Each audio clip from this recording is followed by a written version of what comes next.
Well, guys, and welcome to this evening's Lancashire User Forum on a Saturday rainy evening, but that's okay. We forgive the rain because we're all sat on a brilliant platform tonight with a brilliant lineup of guests as well. I'll introduce myself, Scott Parker, for Red Rose Recovery, and I've got a beautiful guest as well, should I say, assistant, Jane Fonda, very active, no, sorry, Glenn Ireland. Would you like to introduce yourself, pal?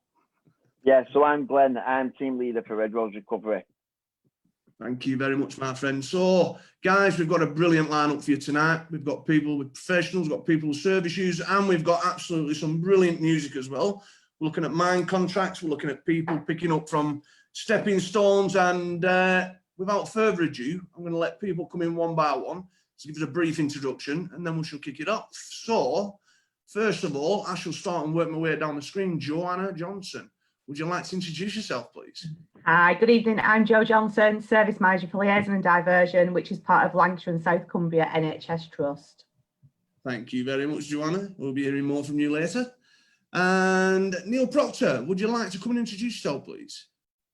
Hi, I'm Neil Proctor. I'll be speaking about my football team, or KFC, and how we've been very lucky to get a stepping stone grant.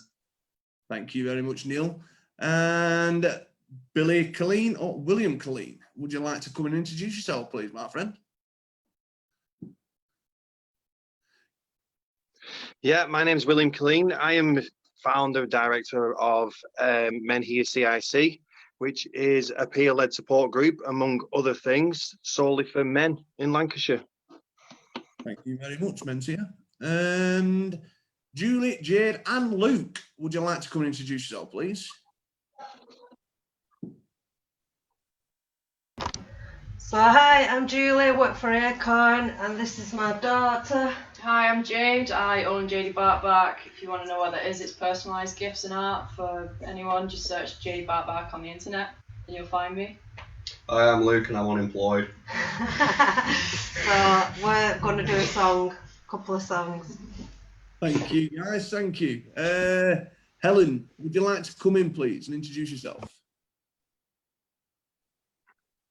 You're on mute, hon. Oh, that's not like me to be mute. Oh, we've got you. We've got you. Hiya, I work for CGL, Change Grow Live. I'm a key worker. I just thought I'd come on and have a bit of a chat with you, ask me any questions. And I'm going to be talking a little bit tonight about respect. Oh, thank you very much, Helen. And Peter, I don't know which one's Peter, but Peter, would you like to come and introduce yourself? Would you like to come and introduce yourself, please, pal? Yes, hi, I'm Pete, 37 years old. Been invited onto the LUF Lounge today to share my life story with you guys. Very nervous, but also quite excited to do this. Yeah, well done. Much respect here, and Peter. I'm just experiencing a few technical difficulties because, obviously. It would not be a Lancashire User Forum, trust me. And Peter will be giving us the comments and everything else that'll be running out at the side, and giving us the questions and everything else that people will have. And last but very no means least, Barbara, would you like to come in and introduce yourself, please, hon? Hello, I'm Barbara English. I work for Red Rose Recovery under the Mind contract, and I'll be telling one of our guys' stories. Thank you, Barbara. Thank you. So I think tonight we have got a running theme as you know, the effects and you know, building communities, bringing us all close together on this lockdown, the things that we're doing behind the scenes, you know, the things that service users are still getting involved in. And you know, for me, I think without further ado, I'd like to introduce Jade, Julie and Luke in. They're going to start us off with a little bit of music. They're going to play us in and get us a running, good atmosphere going at the same time. I see all the big smiles in the background. And it's Jade, Julie and Luke. If you want to take the platform and you take it away from there, thank you.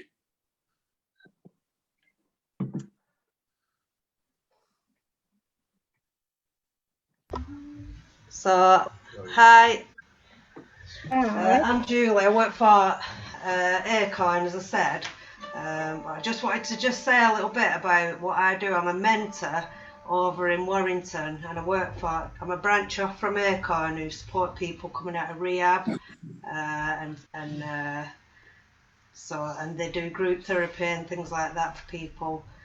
And I'm a branch off. I support people and get them into work, get them on courses, and get them pay for the training and pay for travel there, get their expenses. So I just make opportunities for people. So without further ado, we're going to do a song. Jade's going to sing. She's warming her voice up. We're going to do Linger by, who's it by? Cranberries. Cranberries. Bye, Jade.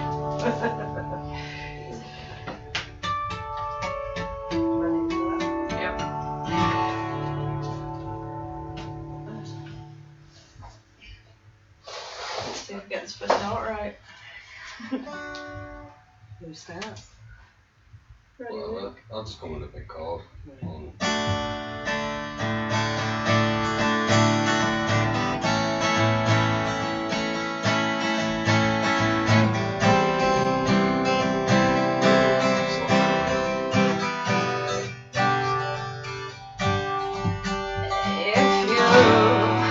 If you could return, don't let it burn, don't let it fade.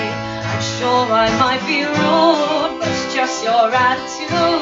It's tearing me apart, and it's ruining everything. And I swore it would be true, and honey, so did you. So why were you holding our hand? Is that the way we stand? We're lying all the time. We're just a game to you, but I'm in too deep. You know I'm such a fool for you. You got me wrapped around your finger. Do you have to let it linger? Do you have to? Do you have to? Do you have to let it linger? Oh, I thought the world of you. You're such a fool. I was wrong, but I was wrong. If you could get by, try not to lie. Things wouldn't be so confused, and I wouldn't be so used.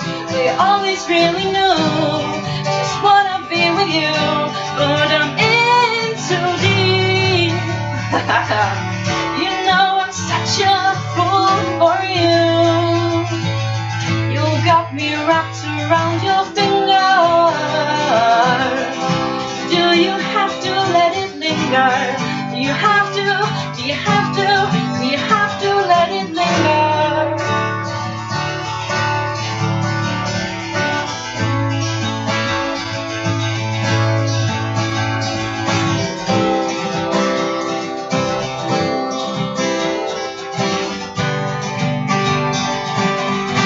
But I'm in too deep. You know I'm such a fool for you. You got me wrapped around your finger. Do you have to let it linger? Do you have to? Do you have to? Do you have to let it linger? Oh, I'm such a fool for you. You got me wrapped around your finger. Do you have to let it linger? Do you have to? Do you have to? Do you have to let it linger?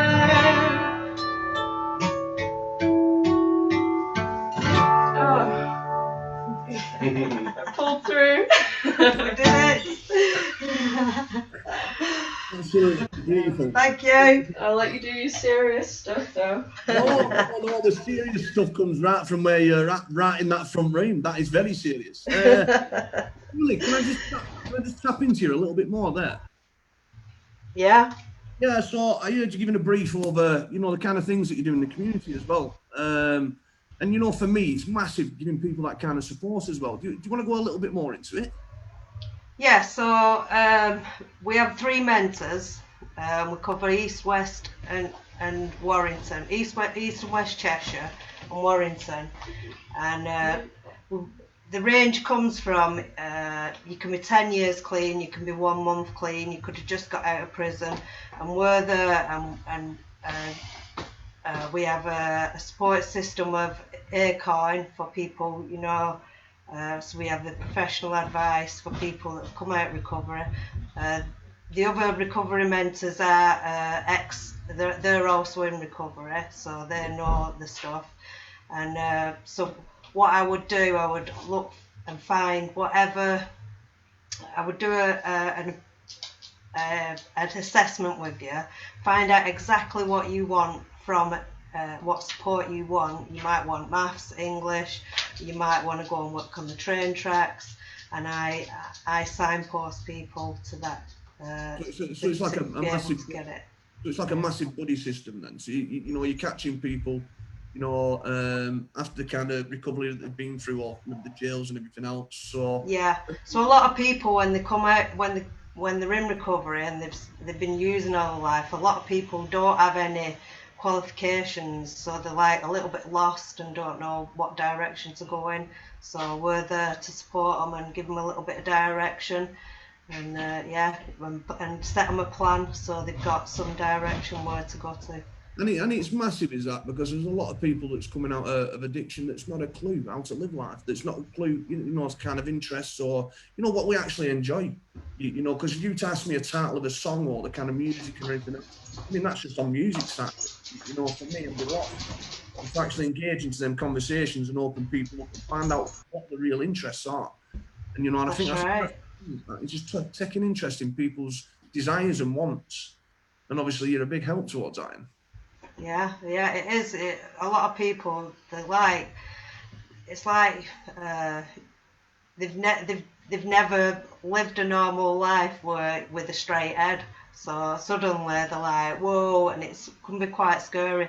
Even getting people gym memberships, some people that would scare them to death going to a gym. A bit overwhelming. Well, yeah, massively overwhelming. They're full of self-consciousness and low self-esteem. So support, even, you know, just a lot of small steps. Some people are like, yeah, get me in the gym. That's all I did while we were in prison, you know what I mean? So it's a real range of support what I do. Basically, you're giving people self-worth. You know, you're heading towards activities, towards places where it's going to be education, and let's have it right. You know, a path to normal living. Yeah, definitely. Yeah. Oh, thank you, Jill. I'm massively impressed, and a musical talented person as well. You know, what more can we ask for? You know, out of that people. But thank you for that. Well, no doubt we are coming back to you later on to catch up with a few more tunes. Can't wait to start. I started singing then, actually, and I forgot I wasn't on mute. You know, so I actually started. I apologise. My voice isn't as pretty as yours, but we'll go for the next song, and I'll mute myself on the next one, yeah? Okay, thank you. All right, well, thank you anyway, Julia. So, have we... do you know what, Peter? I'm gonna fire you straight into the mix. Have we got any comments? Have we got people giving shout-outs? Would you like to unmute yourself, please, pal? Yeah, absolutely, Scott. We've got Jonathan Chapman. He's saying it's a great opening to the LUF Lounge this week. We've got Alex Campbell giving a big shout out to JJL. That's Julie, Jade, and Luke. Amazing. That's from the Walter Lyon House. And Kevin Henderson, big up the wire. Thank you, Peter. Cheers for that, pal. So, without further ado, I'm going to bring a woman close to my heart. Close to my profession, and hopefully close to a pair of us. Anyway, Joanna Johnson, would you like to come in? The last bit was a joke, right? I know, I was going to say we're in a triple dip recession. We can't have a bloody pay rise. So I'm Jo Johnson, Service Manager for Liaison and Diversion. Just to give you a bit of background to what the service is. So we are based in all police custody suites and magistrates courts across Lancashire and Cumbria. And we provide an all-age, all vulnerability service with the aim to improve health outcomes and reduce reoffending. And we do that by being a service of inclusion. So all vulnerability could be someone who is in police custody or magistrates courts, the homeless, they may be a veteran, substance misuse problems with issues, debt and benefits, mental health problems, learning disability, the list goes on, and we wouldn't decline someone based on their vulnerability. So our team will offer assessments of needs in custody and do a support plan. Now, a fundamental aspect of our service is ICM, interim case management, and they are the ones who actively take people to services, to their first appointments, a bit of breaking down any preconceived judgments that they're going to be dismissed from services, about how they feel, that judgment. So a lot of people say, I don't want to go to that service, they won't understand me, or I've tried before and I didn't get anywhere. So our ICM workers have been working for 5 years, that part of the service developed. And then luckily for us, in January this year, we we teamed up with Red Rose Recovery, and we've also now got peer support workers on our team at Preston. Scott is one of our peer support workers. And again, you know, that's about people with lived experiences engaging with people who are probably at a place that they've been before. So you know, they can, I can't think of the word. They know what's happening and what they're going through. And you know, they can engage, they can get them to those services. So interim case management, when it first started, well, before it started, only 20% of all people we referred to services will get to their first appointments. And that's now about 70 to 80%. So a huge increase, and it is about getting people through the doors. I think we're very fortunate to have peer support workers. We're currently 5th liaison and diversion service nationally. To succeed in having peer support workers on the team. And one of the reasons for that is our brilliant relationship with the constabulary. And Lancashire Constabulary have been so helpful getting vetting in place for peer support workers, getting them through the police station doors, welcoming them, not seeing them as, oh, they're an ex-offender, we don't want their sort here. Really kind of embracing the different ways of working. And our peer support work pilot at Preston was nominated for the Quality and Inclusion Award in the Trust Awards this year, which unfortunately couldn't go ahead because COVID became a problem. But I think that's a real acknowledgement about, you know, the fantastic work they've done. The feedback and case studies we've been able to do have been really positive, and people have got nothing but praise for that interim case management work. And then COVID hit in March, as we all know, and that's kind of changed the way we've had to work dramatically. So for a brief period of time, we had to move out of custody suites. And that for me was around maintaining staff safety within custody, and also giving us a bit of space to think about, what does this mean for the service? What does this mean in terms of social distancing? How are we going to work? The trust, sorry, that's Digby barking at someone. The trust got Attend Anywhere, which is a virtual platform, so we can still have face-to-face contact with people. And we just started working very differently. For me, as service manager, I'm massively proud of all the team about how people really got on board with it. And, you know, it was a challenge for everyone. Nobody grumbled, you know, everyone just embraced it, took it in the step, carried on providing a fantastic service, which for me, that's all, you know, all I can ask. And yeah, really adopted very different ways of working. I don't know, I can natter for hours, Scott, and I don't just want to go. No, I can sit, if you're praising the service, I can sit and listen for hours, that's okay. No, but I mean, again, you know, I think for me, you know, the diversity, what kind of diversity did you come across? You know, where did the ideas come across to the peer mentor support anyway? Did you have results coming up to, you know, wanting to include this into the Preston, into the Lancashire area? Did you have ideas on how you wanted it to run? So as a service, we've always included service users. You know, we did a service user conference a few years ago, and service users led that and told their stories to our partner agencies and stakeholders. So we've always been very inclusive, and you know, service users would come and sit on our interview panels with us and would get feedback for us and do all those little bits. So it was about how we develop that. And the national NHS England team want all liaison and diversion nationally to have peer support workers. So we started thinking about, because it's new and we know police don't like change and we work in police estates, we had to start with baby steps.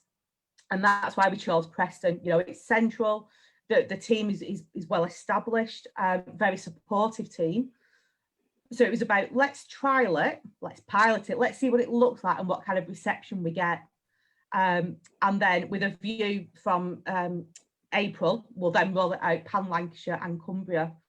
So we've started collating some of those data. As you know, Scott, you feed into a data set.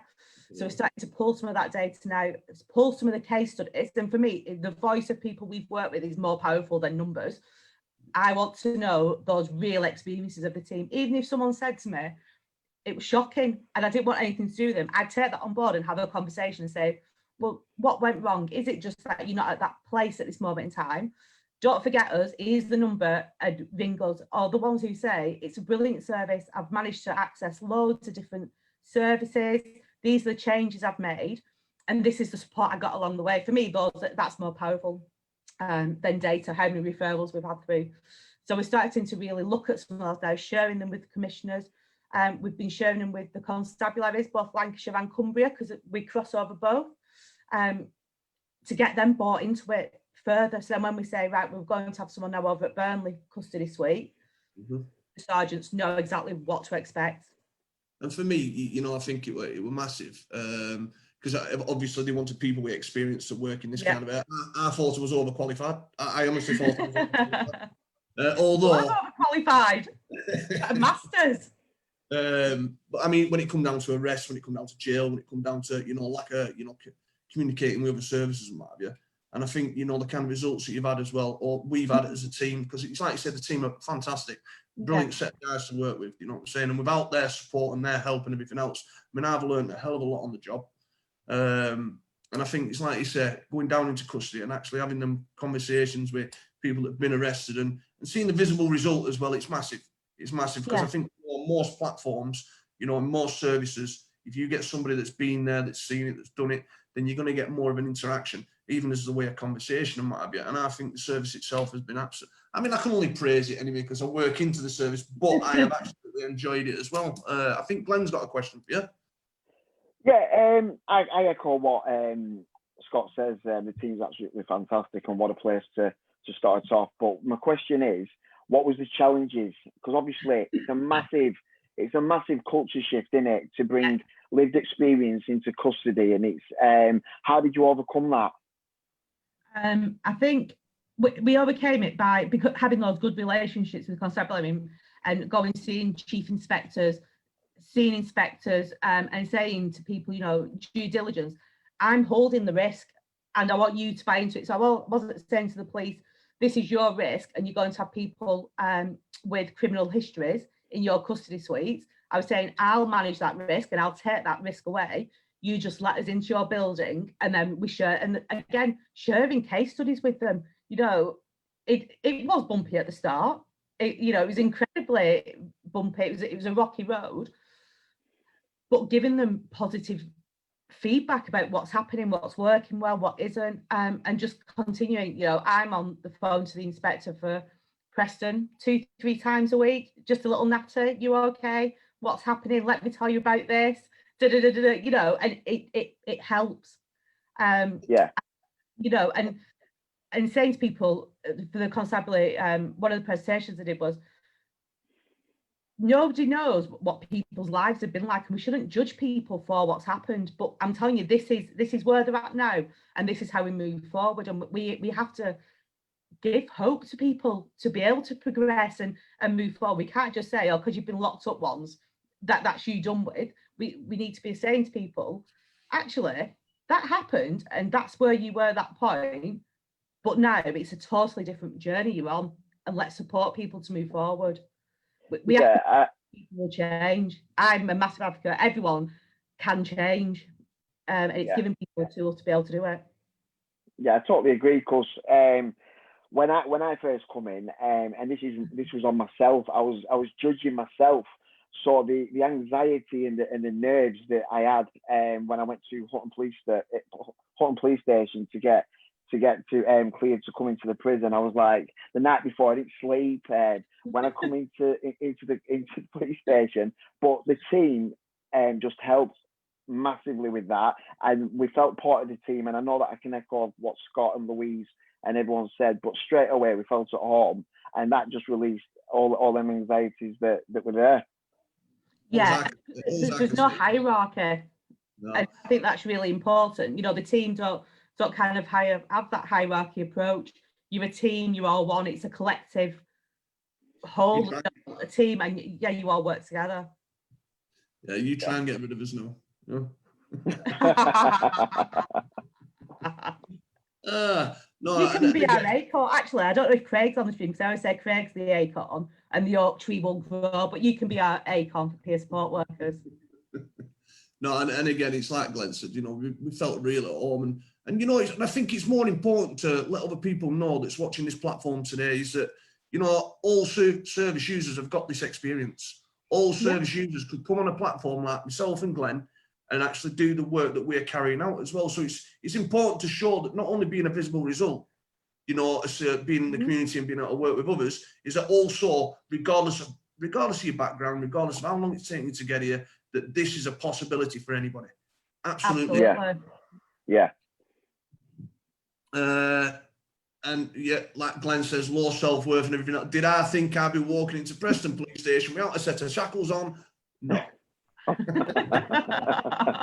It's happened today. Yeah.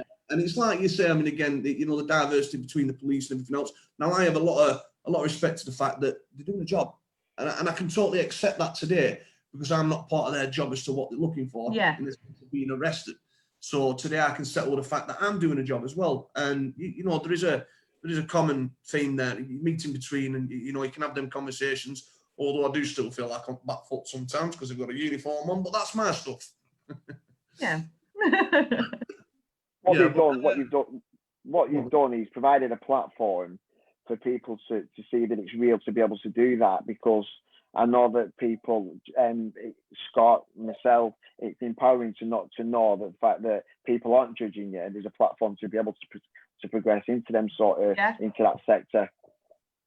Yeah, I remember someone saying to me, I've gone from having a prison badge to an NHS badge, and the smile on the face when they said it was absolutely massive, and it just made it real for me, that one comment.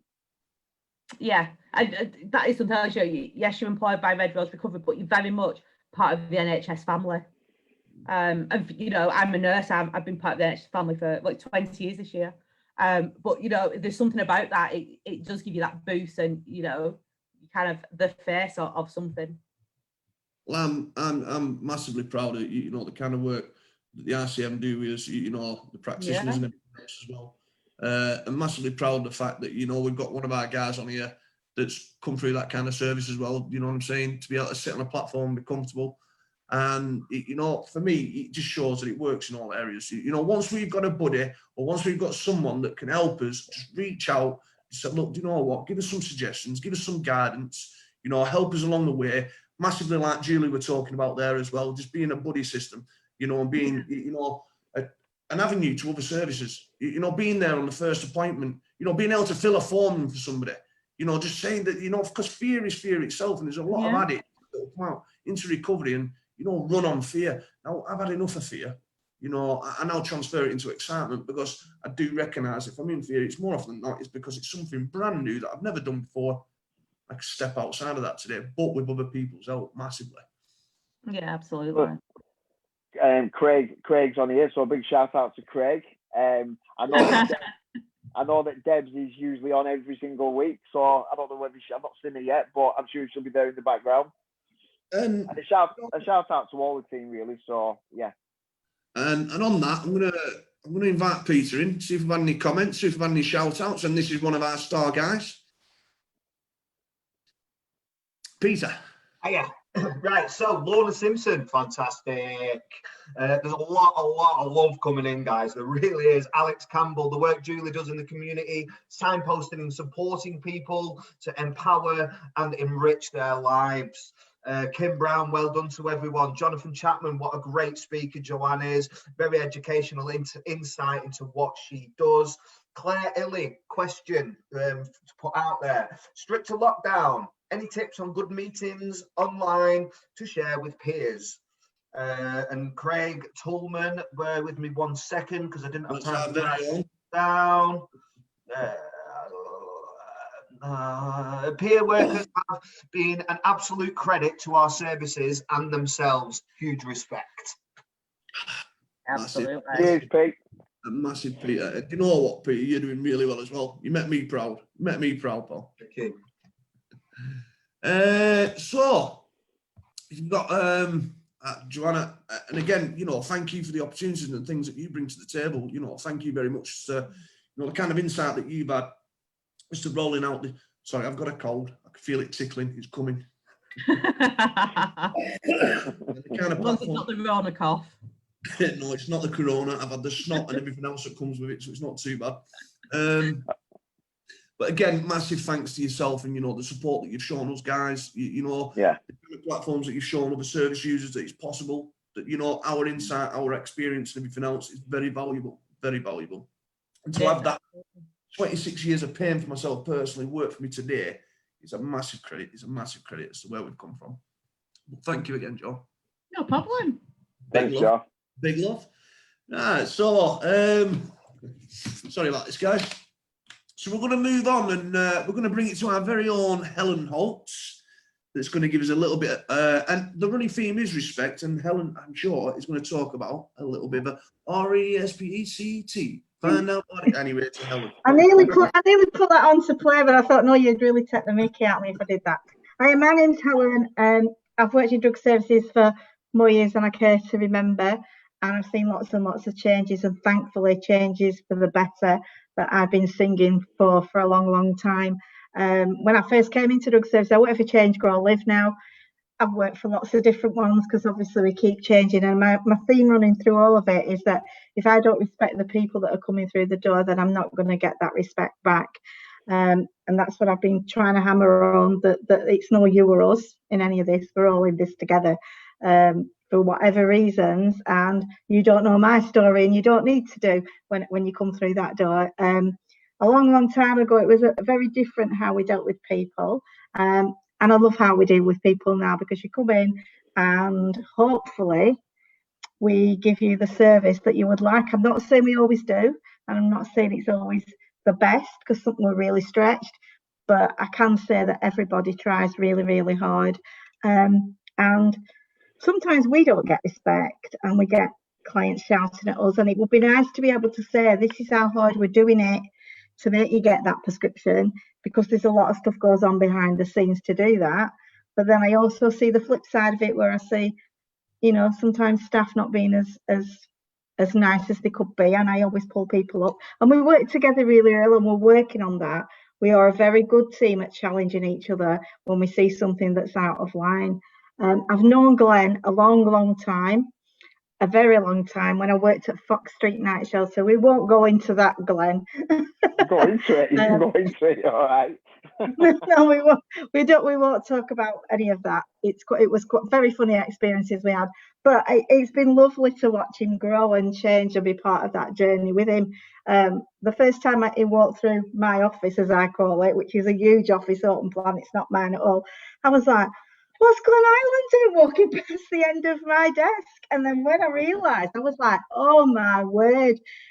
So maybe one little sentence I said to him years ago might have helped, I don't know, but it's been lovely to work alongside you, Glenn, and I'm really pleased for everything that you've achieved. I'm really proud of you, and you should be proud of yourself. But I just wanted to say, Change, Grow, Live is still open for business, but not necessarily that you can wander through the door because of COVID.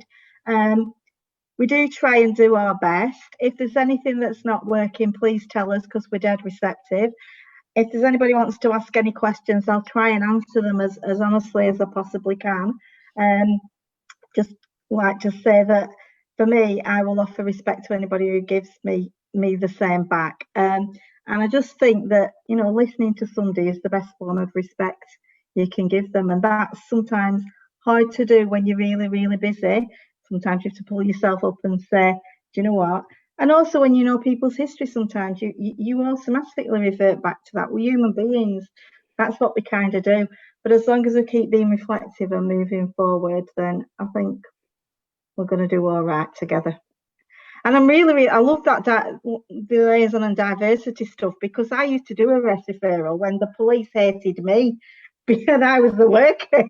And they used to say, what are you doing here now? You know, oh, you're helping them lot, are you? Oh, you've come to see if they're okay. And it was like, put me in a cell, you might as well do, because, you know, so when I'm listening to Joe talking about how it is for her, I'm like, wow. I had to put a shield on and an armour to go in sometimes. But yeah, so it's good. I think we're all moving in the right direction. I don't know what you guys think. I think so. I'm gonna talk about it, Helen. So Helen used to be my key worker many years ago, when it was at Bickerstaff House and Fox Street Shelter, and she did have a lot of conversations with me, and them conversations did ring true. And even though it took me quite a long time to be able to get there, there was still in the back of my mind that it was a possibility to change. And then when I walked into Inspire and with a lanyard around my neck and I walked past, I was like, nerves again. But yeah, no, it's a massive thank you to Ellen, and also a lot of the other team that was working back then, because I think they had about 60 different key workers over the years. But yeah. Yeah, you were a hard lad to tame. But we got there. It's been a privilege. It really, really has. And I don't just say that. It has been a privilege to watch you grow. It's been lovely. Thank you. Yeah. Thank you. Ellen, just a quick one. So I heard you talking about, so you've been a key worker for a couple of years? A few years? A year or two? Been at the century, it feels like. I think it was, actually. So, I mean, again, you know, when it used to come down to prescribing people with prescriptions and everything else, it wasn't so much about well, I suppose it was just about trying to get them away from the drugs that we're taking. But you find that you've got a lot more interaction with people and where they're at and everything else today as to the way the services were run back then? Yeah, I think that now we're coming from. I know when people are, if they're addicted to opiates, the prescription's very important at the very beginning. But I think that from day one we're talking. What do you want to do about your recovery? What do you want to talk to me about your life? How do you want to tell me? These prescriptions are a tiny piece of. It's going to keep you stable and keep you away from the people that will drag you back. And the places you don't want to go. But let's look at what else, because you know what you said before, it was really, really true. I speak to a lot of people and I say, what do you like to do? And they don't know. And that is and I try to say, what did you do before this grabbed you? And they can't remember. And then they're like Encyclopedia Britannica I'm like Wikipedia finding 50 hobbies that you could perhaps do. So to have peer support like you guys and be able to say, look, there's loads of stuff here that you could get involved in, you know, even if it's somebody making a brew for somebody at a LUF meeting, that's a really good thing to do. Because people need a sense of purpose. We all do, don't we? And a sense of belonging. If we haven't got that, then we don't get up in the morning, do we? And if we do get up, we get up and do something really mad. So I think that we've come a long, long way from the prescription being the most important thing. Yeah, I mean, I think I only asked the question because I'm reflecting back on my own journey where I think I was 18-year-old and it were a matter of how much do you want, what do you need, right? We'll see you later, and then it were into that increasing and everything else, and that's evolved. So I think we're more recognising with different services and everything else, like with CGL especially, as well as liaison diversion. It's just knowing that, you know, we need experience on people, the backgrounds of that kind of, you know. And where they've come from, and you know, because basically I had to start asking questions. And I had to start being really, you know, but I've got to want this stuff as well. I've got to really want this. Yeah. You know, do you find yourself going into a little bit? Because I mean, you've been at it for years now. So do you find yourself going at it in a little bit of despair and what have you? Because I know it's like you say, you're only human as well, so you're going to feel, you know, the same. Days when, we have days when, you know, especially if we get a death, it does hit the team. People think, you know, oh, somebody's died and we all just make a cup of tea and carry on. That's not true.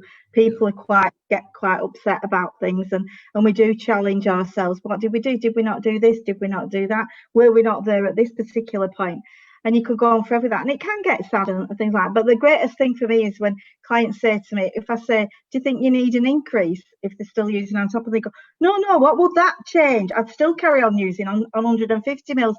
I need to do something about that bag. And I'm like, yes, let's work on that bag, stop the prescription. That's getting signed and sent out to pharmacy. That's dealt with. Let's look at what's dragging you back to that one bag. What is it?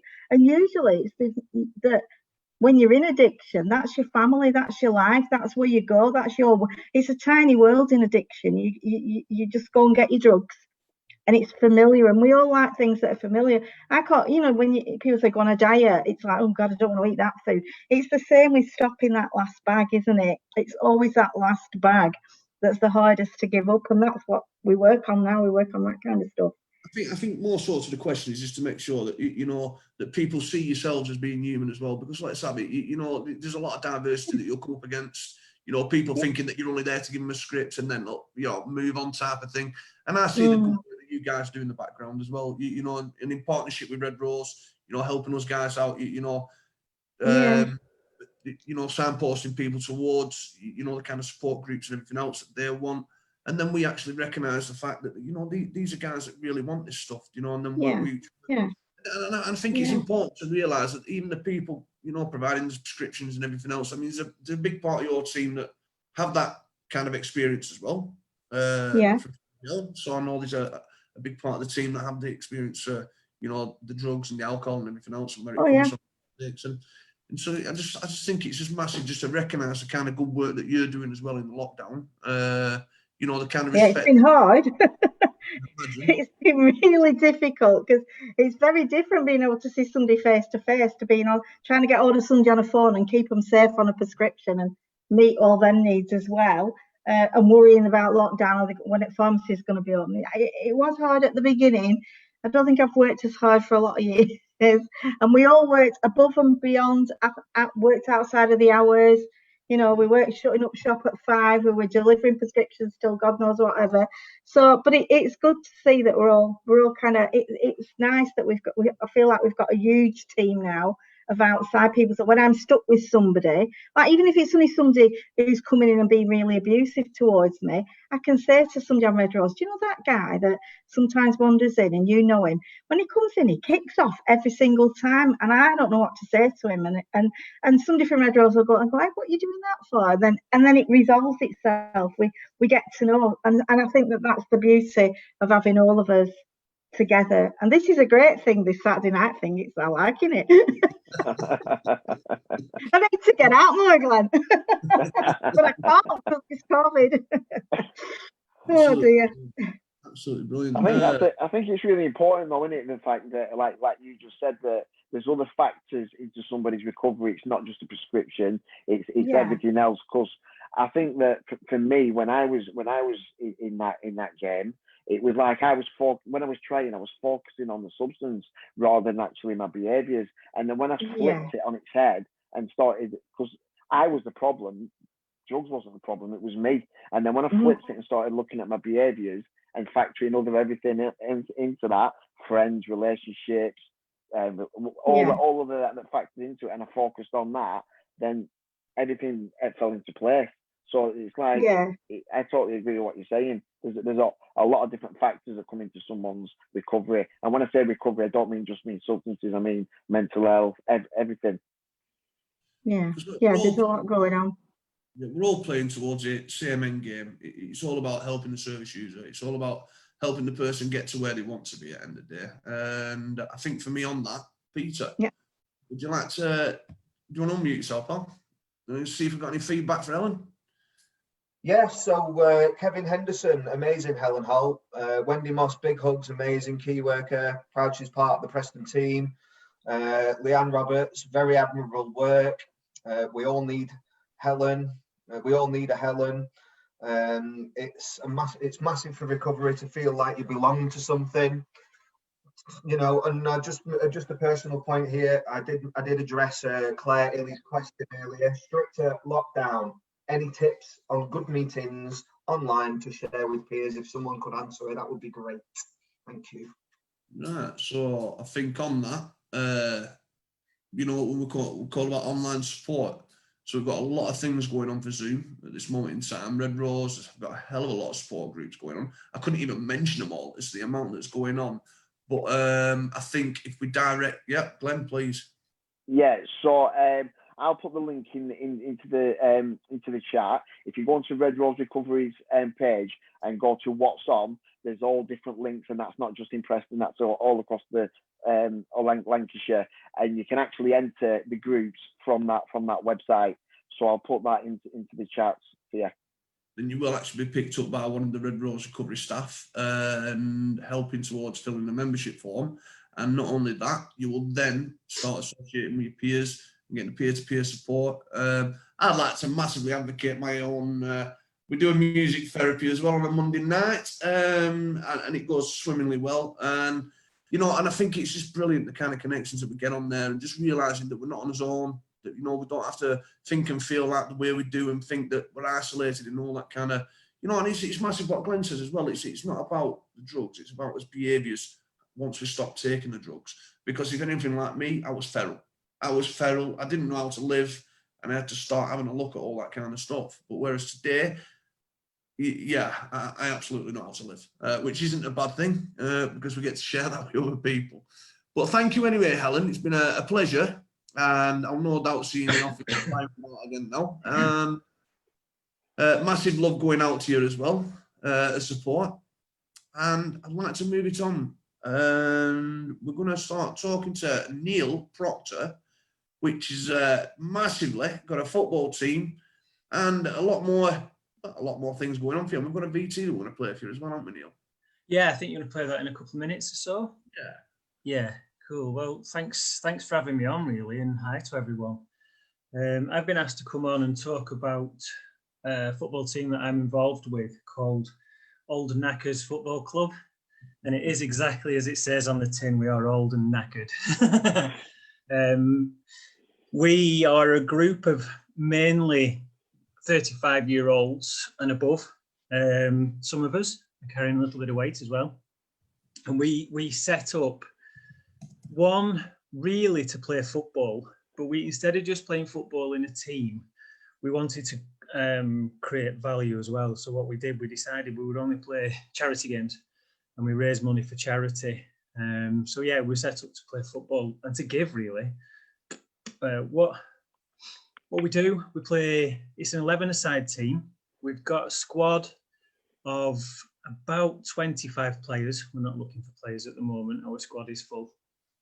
And we play football. We played Billy's team recently. That was a really, really, really nice game. That was our second run out, and that was her first run out. And hopefully we'll get to play them again because it was such a nice experience. But what we tend to do, charge everybody, and well, we don't charge. We have an optional fee of £10. If everybody pays £10, that goes towards a charity. Now at the moment, we are supporting kids with epilepsy and disabilities get specialist medicine. That's the goal at the moment, but other times we have supported other people. There's one of the lasses who comes down, our coach comes down, she's one of the lasses from FC United Manchester Women, and all the lads chipped in and sponsored her for this upcoming season. So everything is about giving. So far we've raised over £1,000, which we're very, very proud of. Now, it's not just about giving to others. What we've found through lockdown, we set the team up. Our first game was between Christmas and New Year last year.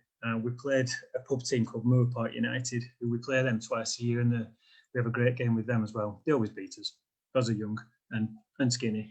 But what we found is we set up. And because of lockdown, it's really helped people. We've had to stick within FA guidelines. You know, we had training groups of 6 initially. We found ourselves a piece of grass. Because we're all blokes over 35, we're in the highest risk of suicide. And a lot of people can find themselves quite lonely through the lockdown. but just for my experience, I'm going to read a couple of texts out in a minute that I've just had from the boys. It's been a lifeline for I'm confidently say for everyone really, because as you know, we have between 15 and 20 people turn up. We play football. I don't like the term banter because you only tend to use the word banter when you've overstepped the mark and you say, oh well, you know, it's only banter, but we have the crack, we have a good laugh, and we get fit, we play football. It's been really, really beneficial to everyone. And whilst I'm on that subject, I'll just read a couple, if I may. Yeah, of course you can. This is from, I think I'll try and read 3 and I'll try and read them, but they're just a nice length. What I've gained from OKFC is the camaraderie of a team again. Also, that it takes all kinds of people to get the right blend. We understand when having a bad day, this group will pick you up and make you feel okay again.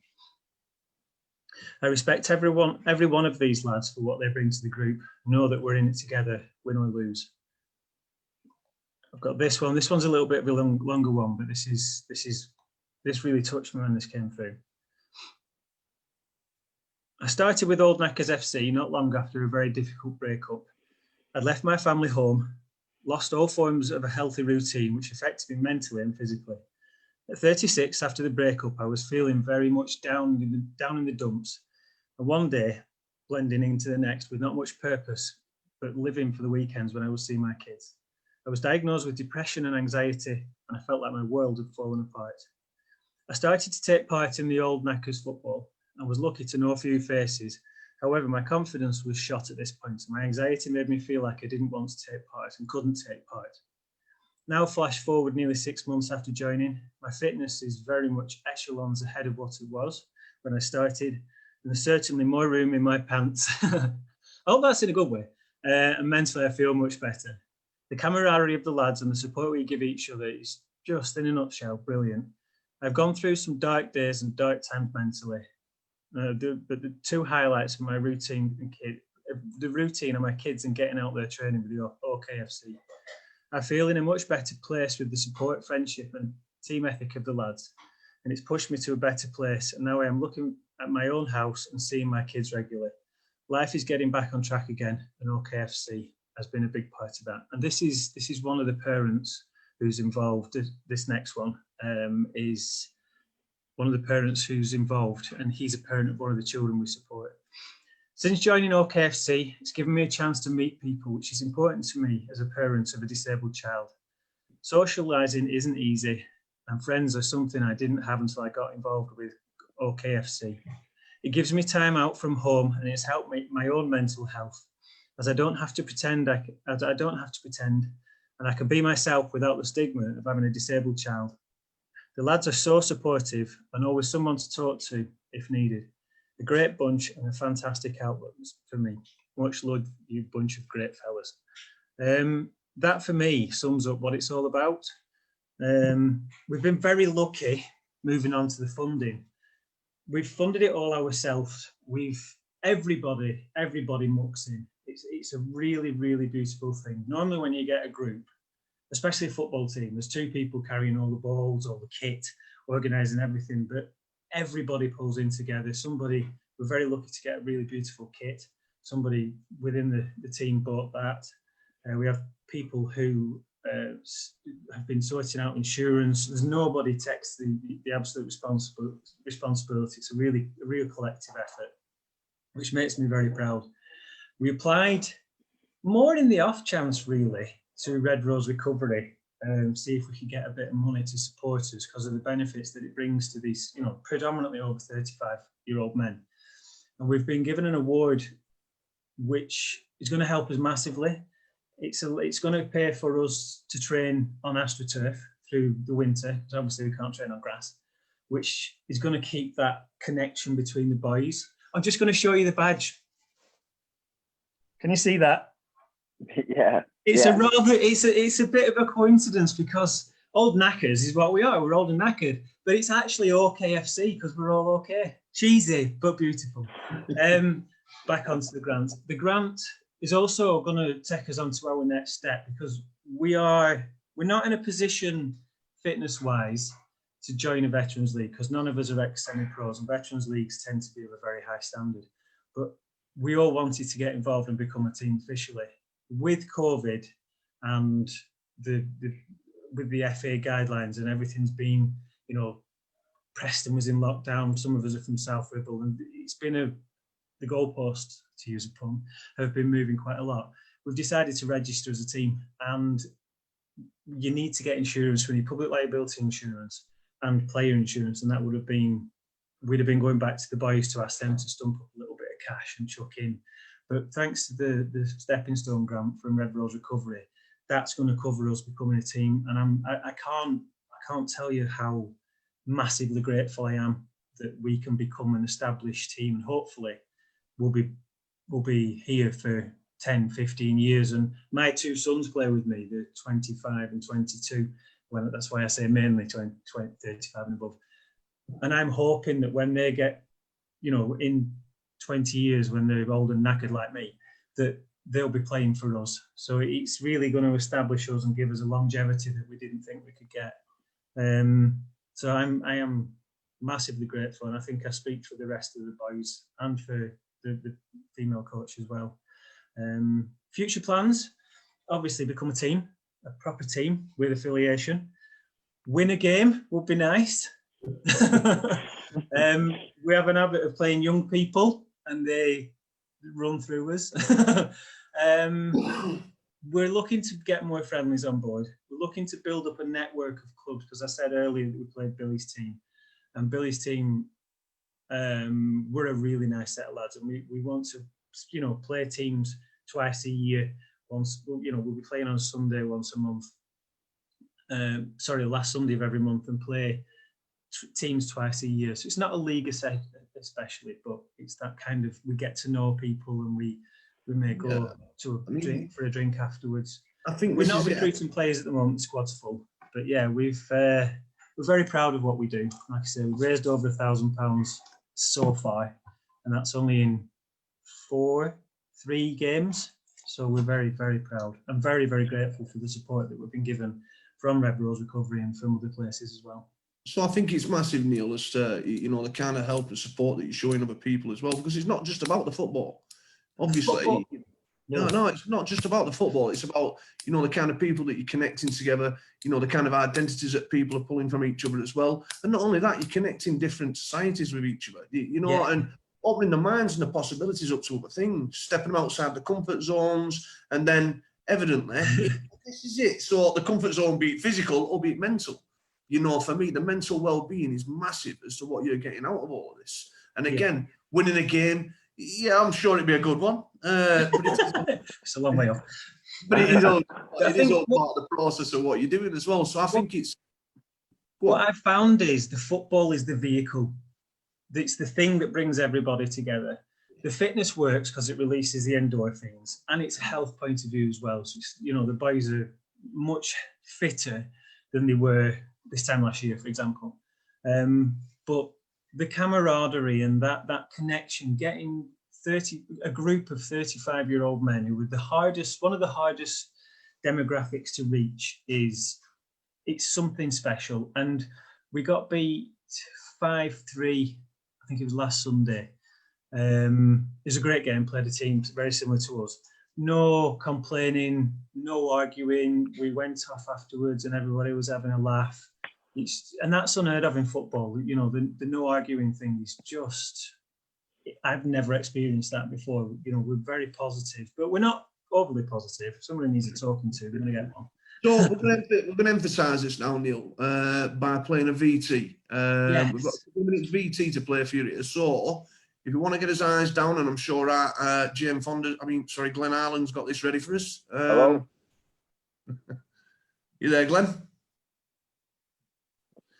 Got a beautiful still picture going on. I think technical problems might have kicked in. Yeah, well, the video, just to give you a bit of a thing, is one of the children that we've supported getting access to this specialist medication, and we can't take, you know, the credit. We donate a very small amount compared to what it costs, but we're very proud. The young boy in the video is the reason we set up.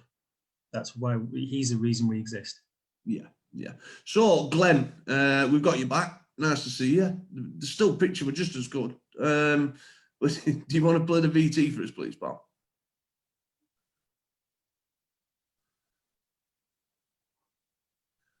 I'm back.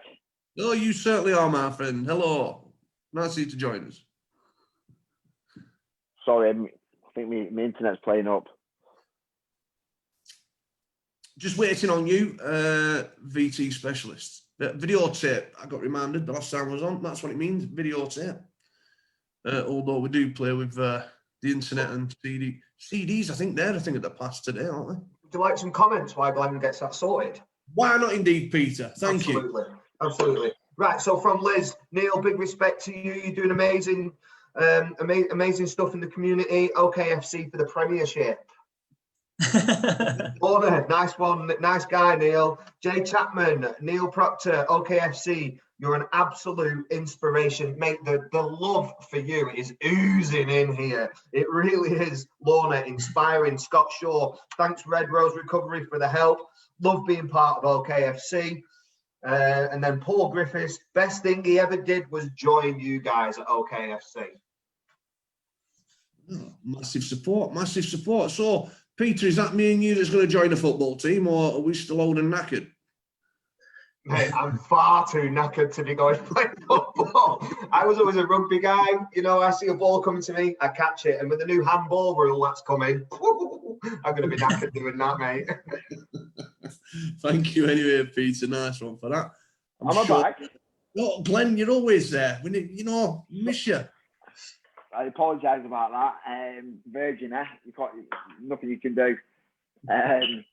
So I'm going to play the VT then from Neil to emphasise what the stepping stones. So we can put it in the comments, but what Neil was saying is the stepping stones is we do some funding, which is £500, or you can do a brick, which is building and recovery in the community, which you can apply up to £5,000. All the details are on the website if anybody wants to apply for that, for any innovation project or things like that. So this is what Neil was talking about. So I'm just going to play a VT clip now. Videotape, as Scott puts it, even though we don't do videotapes, but I'll play that now. Thank you, Glenn. It's only a short clip, but it's powerful. Can everyone see that? You certainly can, my friend.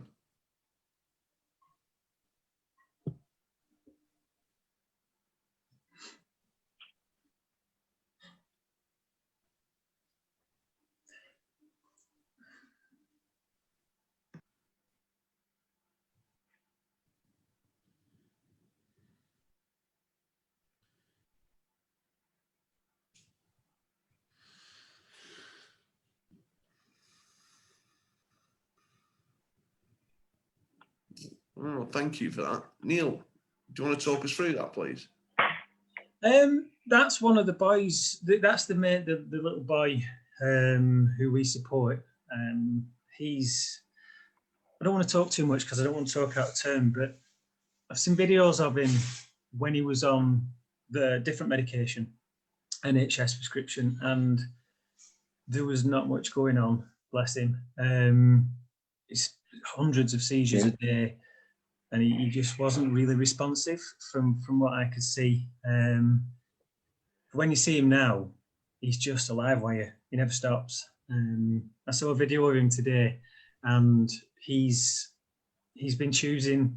He was given the option of I think it was crisps or Milky Bar buttons, and he's actually choosing. So this medication that we have a very small contribution to help families like Ben. Is making a massive difference to the quality of life. The parents, there's people who are adults who we support as well. We supported in the last game. It's just making a massive difference, and we're really proud of that. You know, if you that video, I think 18 months ago would never have happened. You know, he scored a goal in the video, which you don't actually see. He walked the full sorry, I'll put my teeth in. He walked almost half the length of the pitch, put the ball in the back of the net. He's run further than me because I can't run with a football and I've never scored. So again, I know we said we weren't going to talk about this, but I think it's important that the medical kind of help that you are supporting with is medical cannabis. Yeah, I was very wary of mentioning that because I don't know the reaction people get, but it's obviously.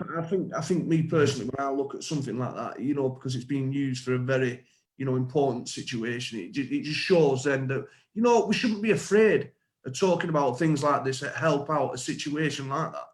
I don't think we should be afraid, because living in fear makes us ignorant towards what is actually going on at the end of the day. So forgive anybody that if I've talked out of turn, but I think for me it is massively important, this the kind of work that you're doing as well, and the support and else that you're offering. There's a group called End Our Pain, and that's a campaign group to. There's a bit of a thing going on with the NHS and the government. I don't know enough to talk about it. Absolutely. But there's a group called End Our Pain, and when you hear the term medical cannabis, it has a negative connotation. You think people are smoking it to help with anxiety and stuff like that. But this is not. It's medication derived. It's actual. I think it's tablet and liquid form. Correct me if I'm wrong. I mean, forgive me if I'm wrong. But there are things that, like you say, if we can dispel that ignorance around the term cannabis, hopefully these families and these people that have been infected can get access to it. It's called End Our Pain. Yeah. Well, thank you for that. I thought I'd be brave enough to mention it because I know, massively, ignorance is, the kind of stuff that we don't want to be living on anymore. And living in fear towards actually mentioning it as well. I just thought, well, do you know what? I'm going to put it out there and on my toes be it. Because I have massive respect as to the kind of platform that you've set up for, the guys, not only for the mental well-being, getting fit and everything else, but then for the funding and everything else that is going towards, I think is massively important. And for me, Neil, you've captured a place in my heart. Maybe not on the football team, but you've captured a place in my heart anyway. I think I did get encouraged towards Billy's football team. I think the idea was a great one. Following it through might have been something else. I can only apologise on that part. Have we any questions from the audience that we've got on the platform here? I've got one. Because I remember you, Neil. I remember when you stood up at LUF at Crossgate Church, and you told your story about mental health and about a disorder that you had. Do you want to talk about that? Give me a time, because you know me, I'm an actor. I'll talk about myself all day. I was invited down to speak about my experience around mental health, specifically around eating disorders and exercise and body image. And I'm in recovery. And I have been in recovery for about 2.5 years, which it's bliss, because I used to laugh. Genuinely used to laugh when people said, and when we, through a lot of therapy, quite intensive therapy, I tracked back. There's no real start for my eating disorder. We went back until pre-puberty, and I still had issues around body image and food and quirky behaviours. But I used to laugh when people said I used to have an eating disorder, and now I'm in recovery. And I don't know if anybody saw the Freddie Flintoff documentary that was on last Monday. That was my life.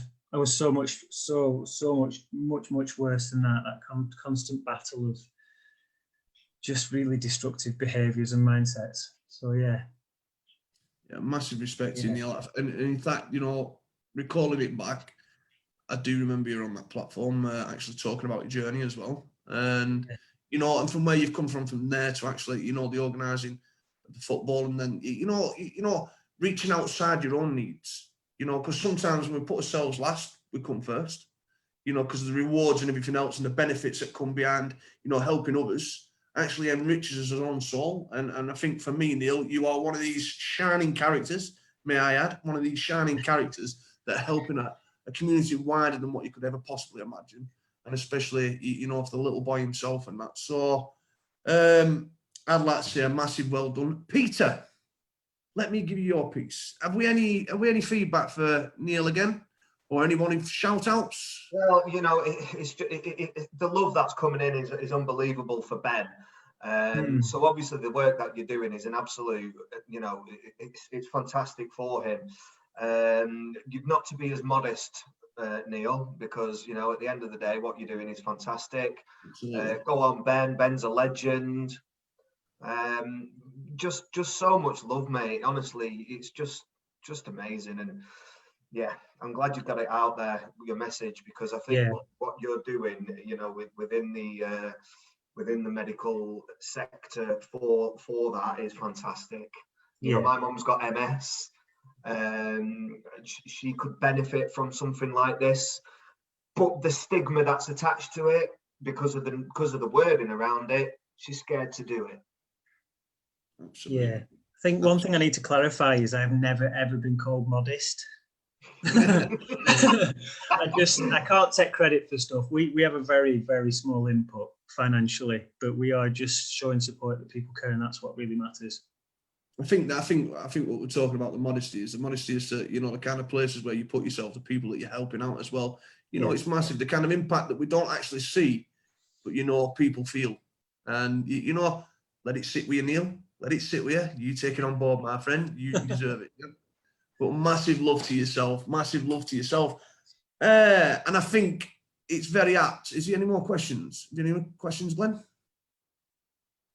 No, I've not got any.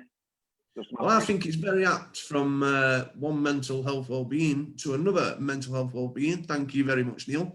Our very own William Colleen. Do you want to come in, my friend? How do you, Scott? How are you, mate? I'm not too bad. Give us a little bit about yourself and kind of support that you're showing, and not too much about football because I start feeling guilty. No, we got hammered this morning, so I don't want to talk about it anyway.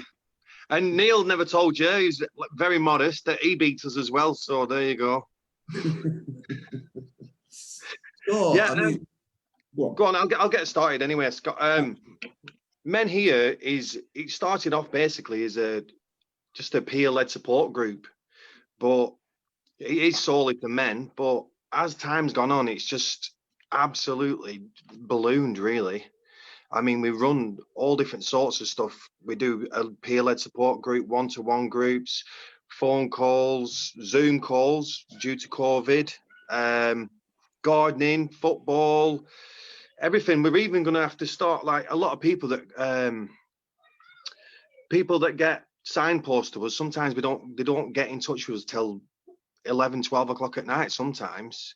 So we're even looking to go to have a 24-hour line in the next month, just to cope with how many people.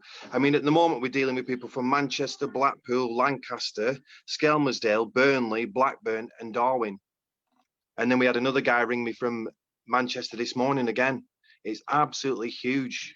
So COVID, since COVID, I'd say we've trebled in size with client. I don't like saying clients, but with guys, especially with isolation. I mean, one of our main issues was to sort out isolation, and then we had Boris isolating everyone. So it kind of like, so basically, yeah, we've trebled in size since COVID, really. I mean, would it be fair to say that you know, volunteers are a massive part of, you know, services running, or, you know, absolutely, you know, the kind of stuff that you do as well, is to get involved and, you know, and actually showing support towards Men's Here, because it's like you say, because we talk to each other on a personal level.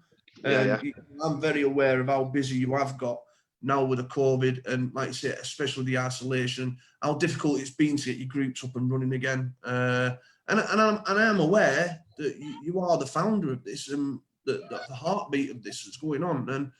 But to be fair to you, you're only one person as well, aren't you? Well, this is it. Yeah, it is. I do have genuine interest in people that want to help, but you've got to understand with mental health, and especially with guys, if you have a guy that rings you and says, I'm lonely, a lot of the time it's a big ask for someone to be there when they need you, at that point in time when they need you, because it could be at any time of the day. So when it comes to volunteers, yeah, I do have volunteers, but they can't always volunteer, if you get what I mean. Yeah.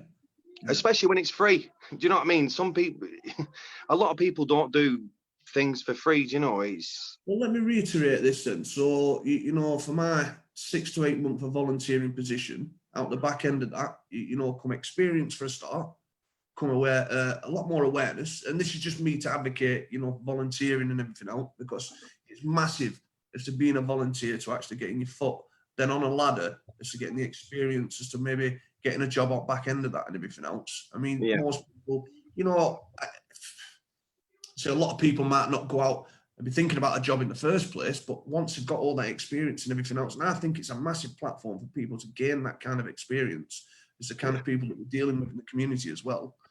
Because I commend, you know, the kind of the growth that your organisation's had as well, and not only that, you know, the kind of commitment that you've shown as well with the football team, and you've got community gardens going on, and then we are aware of being Red Rose Recovery that it's not a 9 to 5 situation. It doesn't just end at 9 to 5, you know. So regardless of money and everything else, you know, genuinely, if you've got the heart, you've got the head to be able to help kind of people that you know that you're helping as well, I think it'd be massive for anybody, you know, to get in touch with yourself and see what they can bring so far, and maybe help you out, Billy. Yeah, I'd love that. I'd see, this is the thing. I know I reiterate it all the time about Red Rose Recovery and coming on the LUF and stuff. The fact is, it's people that's been in situations. It's people that have lived experiences. It's people, and without sounding wrong, I feel that they give more, because if you've been in the situation, I get it all the time in my groups. Guys come in at the very bottom, but now they're the people. We have 45 people on our WhatsApp group, 45 people, and some of them people have been through our service and they're in full-time employment, but they leave that open just in case they lapse again. But they also come on and they give their advice to people that are struggling, because they've been in a similar situation. Do you know, I totally, this is what I mean. LUF is all about it being real, do you know, and that's the point.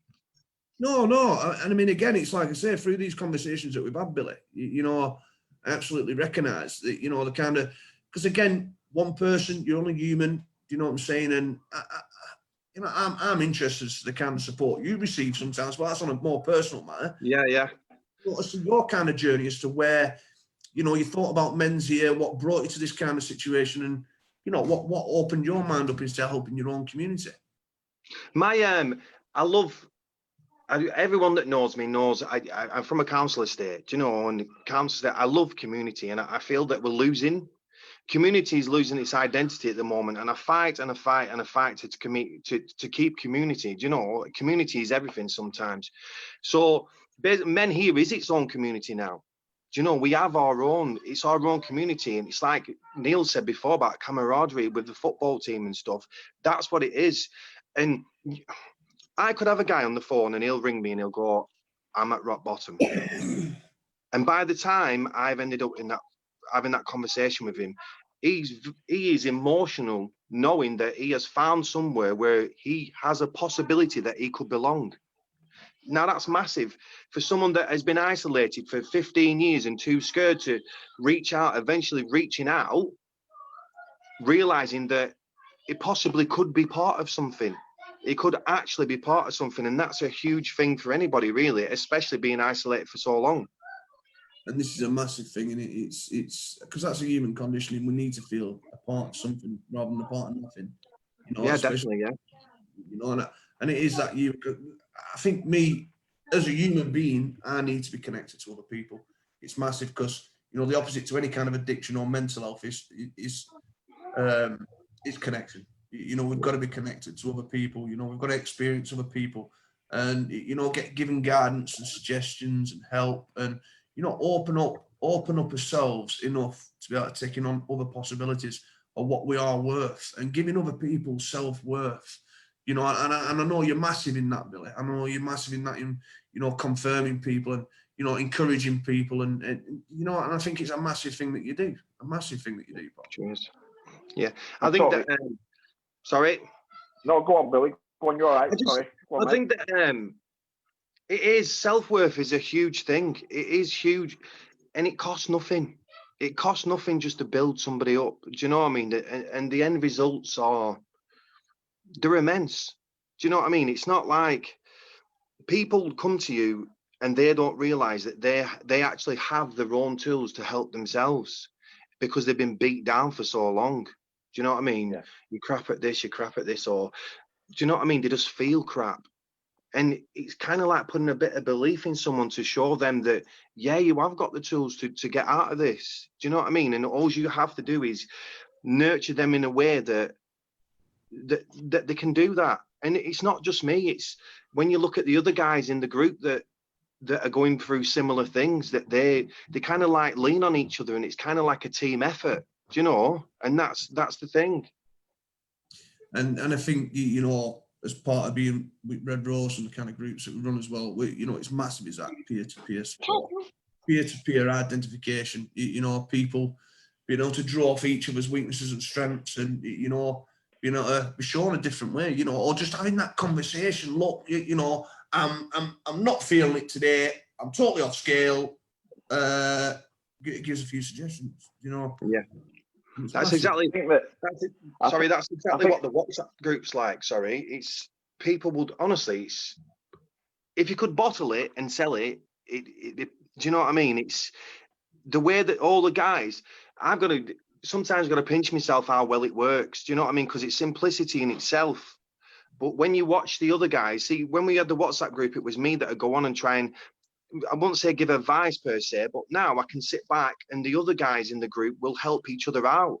And I'm like, wow, it's unreal, the fact that all these guys that have been through all these journeys at different points in their lives, yet they can all take time out of their lives to help these other guys because they've been in the same situation themselves. It's soul fulfilling. Glenn, did you want to say something? Yeah, I was just echoing what you've already said, and the fact that I think that organisations are recognising that though about the peer support and the lived experience in whatever context. Because funny enough, I was having a conversation this morning about it, and going back to what you said about the empathy and about empathising where somebody's been. But what I will say as well on top of that, I think that's a massive factor. But obviously we need the other side of it as well. Because if you have potentially 100 addicts running around or some people with mental health, then obviously it'd be chaos, wouldn't it? So you need the other side of it as well. So I think it's finding that balance between the two. So yeah, but I think that I'm from Preston myself, obviously at Billy. Sorry, I know I've known you for a while, but the work that you do is absolutely brilliant. But what I wanted to say to you and Neil is about putting your website on the chat, so people that anybody with mental health or whatever can touch base with you. And also for Neil about putting out people can support, because obviously it's the community that you're talking to that is reaches to 3,000, 4,000 views. So if there's any place to put it, it's in the chat, and then people can make contact with you. Brilliant. Cheers. So just on that, Peter. Okay, again, loads of love coming in for you. Leanne Moore, amazing what you do. The stigma behind men and mental health is huge. There are more and more groups run for men in need. A big well done. And I feel that personally. Absolutely. Beth, how do people get involved with Men Here? Man Here.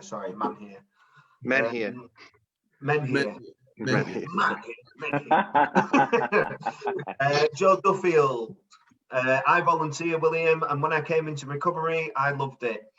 I've taken so much from life and people that all I want to do is connect, share my journey, gain experience. I've gained trust. And I'm trusted that. And trusted that is massive for me, because 20 years no one trusted me. You know, so 90% of volunteers want to do it. It's the love's great, mate. Honestly, there's some of it. Thank you for that, my friend. And the love for you is massive from me, my mate. You're doing really well. Thank you for that. So Billy, cheers for that. And listen, massive love for yourself and respect to what you're doing. Again, you know, we come across each other on a regular basis, and again, you know, we do recognise the good work that you do. Hence, you know, the referrals that we put towards yourself as well.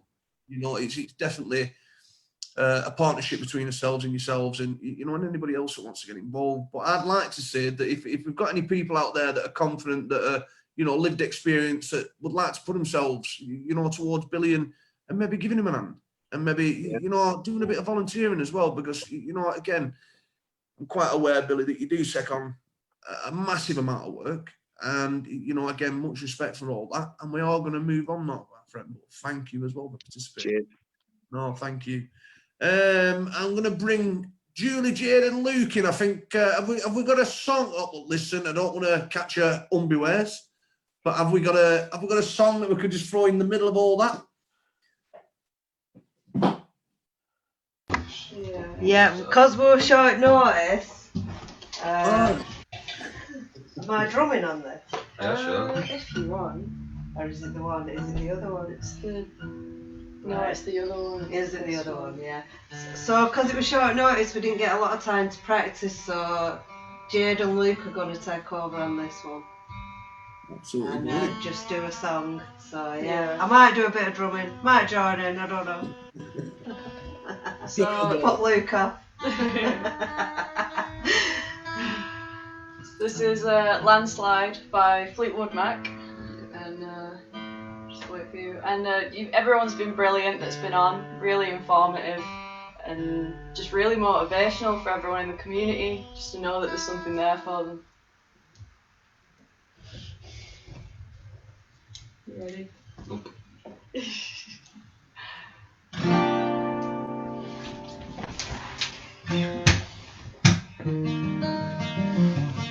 Oh, that's not on.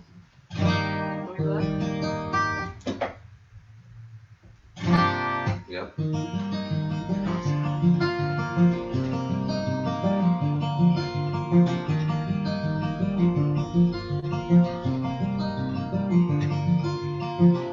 I took my love, I took it down. I climbed a mountain and I turned around, and I saw my reflection in the snow-covered hills, till the landslide brought me down. Oh, mirror in the sky, what is love? Can the child within my heart rise above? Can I sail through the changing ocean tides? Can you handle the seasons of my life?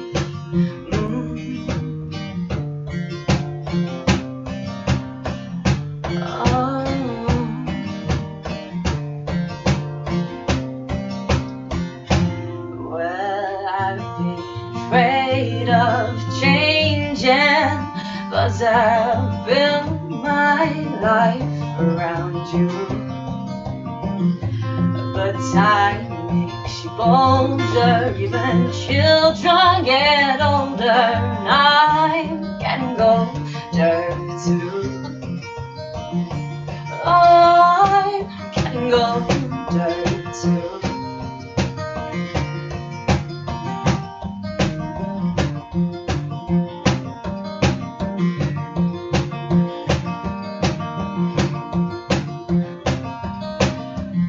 Well, I've been afraid of changing, 'cause I built my life around you.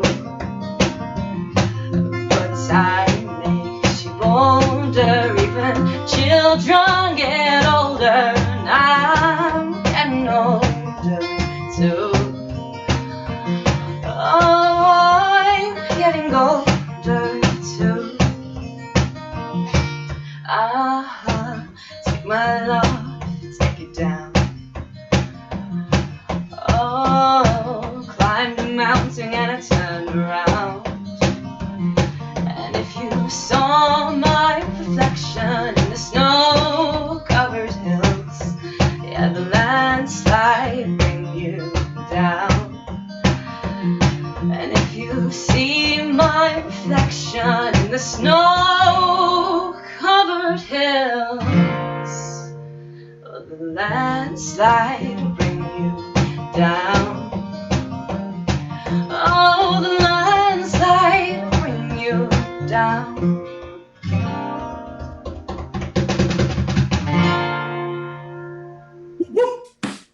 Thank you very much. I Give appreciate you a bit it. of warning, Julie, Jade, and Luke. You've got another one to play us out at the end. Yeah, sure.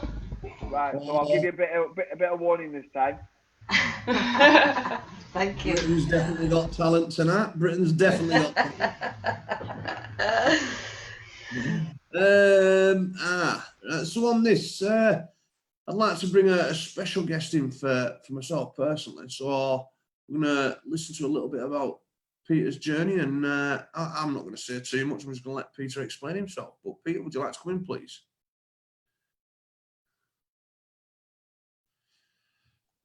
Hello. Hello. Hi, I'm Pete. 37 years old. My experience around drugs and alcohol started at around 14 years old. I was brought up on a council estate in Leyland. Witnessed quite a lot of drug abuse and alcohol abuse from people that lived on this said estate. And my brother fell foul of that and became a speed addict for 7 years. So I saw the madness that ensued our family. Vowed that I'd never do it. My upbringing wasn't one of I wasn't short of anything. I didn't have the best of everything, but I didn't have the worst. You know. My dad sort of ruled with an iron fist. I didn't sort of rule, he definitely did rule with an iron fist, and that really didn't help much. I was bullied at school. I have no idea why, because I wasn't a rusty nail sticking out waiting to be hammered. Do you know what I mean? I just wanted to blend in and get on with everybody. I played rugby. I was good at sport, but for some reason, just happened, you know. Started drinking in the pub at the age of 15. My first drink I remember was with my granddad. I was probably around 12, 13 years old, I think. And I used to spend a lot of time with my grandma and granddad because obviously the chaos at home was going on. So my granddad and I, Jock, the old Scottish nutter, who sadly passed away through alcoholism, fell over and broke his femur. We used to walk down the park and he'd give me a swig of his vodka or buy me a can of Stones Bitter because they were from Wigan and that was the big sponsor for Wigan Rugby Club at the time. So yeah, you know, I started drinking alcohol at quite an early age. I was never a street drinker or a rebel. I wasn't in trouble. I never skied school. You know, I just saw the madness and the chaos around what my brother brought to the family. You know, and it was hard. You know, he stole from me, and I've forgiven him now, and we get on really well. But he's also heavily involved with alcohol now. Heavily involved. I started drinking at 16. Sorry, I started going out at 16 years old because I left home. I left the family set up in December when I was 16 years old. I still went home for my Christmas presents and Christmas dinner, which, you know, I was met with open arms, but it wasn't easy. The reasons I left the house at that age was because I was being controlled by my mum and dad by saying that I shouldn't be going out and I shouldn't be doing this. I shouldn't be going to the pub. And you know what? They were right. They were right. I shouldn't have been doing these things. But I was doing, you know, and one of the places that I used to go was a snooker club to play snooker with a friend. And my mum put the kibosh on that by ringing them up and telling them that I shouldn't be in there because I was underage. Now, that to me was a safe place. We weren't drinking a lot. We were playing bloody snooker, for God's sake. Yeah. So then anyway, life progressed. I moved out of home at 16, as I said, moved to Preston. And as soon as I moved to Preston, I got involved more in drugs, quite a lot heavier. We started selling ecstasy, taking ecstasy, party drugs, £5 a pill down at the jazz bar, you know, back in the day, going on the pub to club to Utopia to Blackburn, telling her on the bus, you know, just being a complete party animal, basically. Just living life as I thought it was back then, you know, just living. It was a great time, I thought, but you know, it's not paid me any dividends now in life. So yeah, we got involved with drugs, and then at the age of 18, I became a 1830s club rep. Now that was sort of like a death warrant, really, in disguise, because that was just 24/7 party, drug fueled, alcohol fueled, cocaine. I started selling again when I was out there. I broke my hand in a fight. Had a cast on my hand. Found that the cast on my hand was a great place to hide the drugs that I was selling at the time. Do you know what I mean? So didn't get it taken off. You know, I had a really sweaty white arm when I eventually got rid of it. That didn't end well. I ended up owing money to drug dealers out there, and I had to leave quite sharpish from the said place that I was working at the time. Still to this day, don't have the bottle to go back there. So I came back from that, worked in England for a while, still drinking. Progressed then to crack cocaine for a wee while. Wow, that was insane, that thing. Instant hit of, wow, I want more, you know. Very, very, very close to trying heroin. A friend of mine was smoking. I still to this day don't really know how heroin works. You know, I know that you can do it intravenously or, you know, through a needle, or you smoke it, chase the dragon. And that's what I saw this person doing at the time. And I'm glad I didn't. So a plus in my arsenal there is that I haven't tried that. Now, I know yet's a big word in what we are living in our life. We've not done this yet. We've not lost that yet. We've not experienced that yet. And that's a yet that I don't want to ever experience. Carried on, just living life, doing what I was doing. Taking the drugs, drinking the booze, going out partying, living on my own. Falling from relationship to relationship to relationship because I needed love in my life, because I didn't get a lot of love. I didn't feel I got a lot of love back when I was growing up. Freud talks about different sorts of psychology, you know, like anal retention or phallic and things like that. And I don't think I got enough attention off my dad. The only attention I got off him was when I was supposedly naughty and I got a good hammering. Wasn't easy, you know. So anyway, yeah, moved to Plymouth because my brother had moved down there. I was probably at about, I've forgotten, I've missed a big bit of that. I come back from being a rep, and I'd met a girl who was a fellow rep out at the time, and she was called Laura. I had a baby with her, Ellie. Now Ellie is a part of my life. She's not a big part of my life. I send her money every week, and occasionally we speak on WhatsApp. She's 18 this year. I've never really been there for her. Me and her mum had quite a volatile relationship. She would constantly bait me about things. Always go away from the household. Went to stay with her best friend where her ex-boyfriend lived, and used to tell me that she'd cheated on me and things like that, and she got quite violent towards me in the end. So I left, and I just completely dropped everything and decided not to bother with Ellie, because I'd gone from that relationship into another one quite soon after.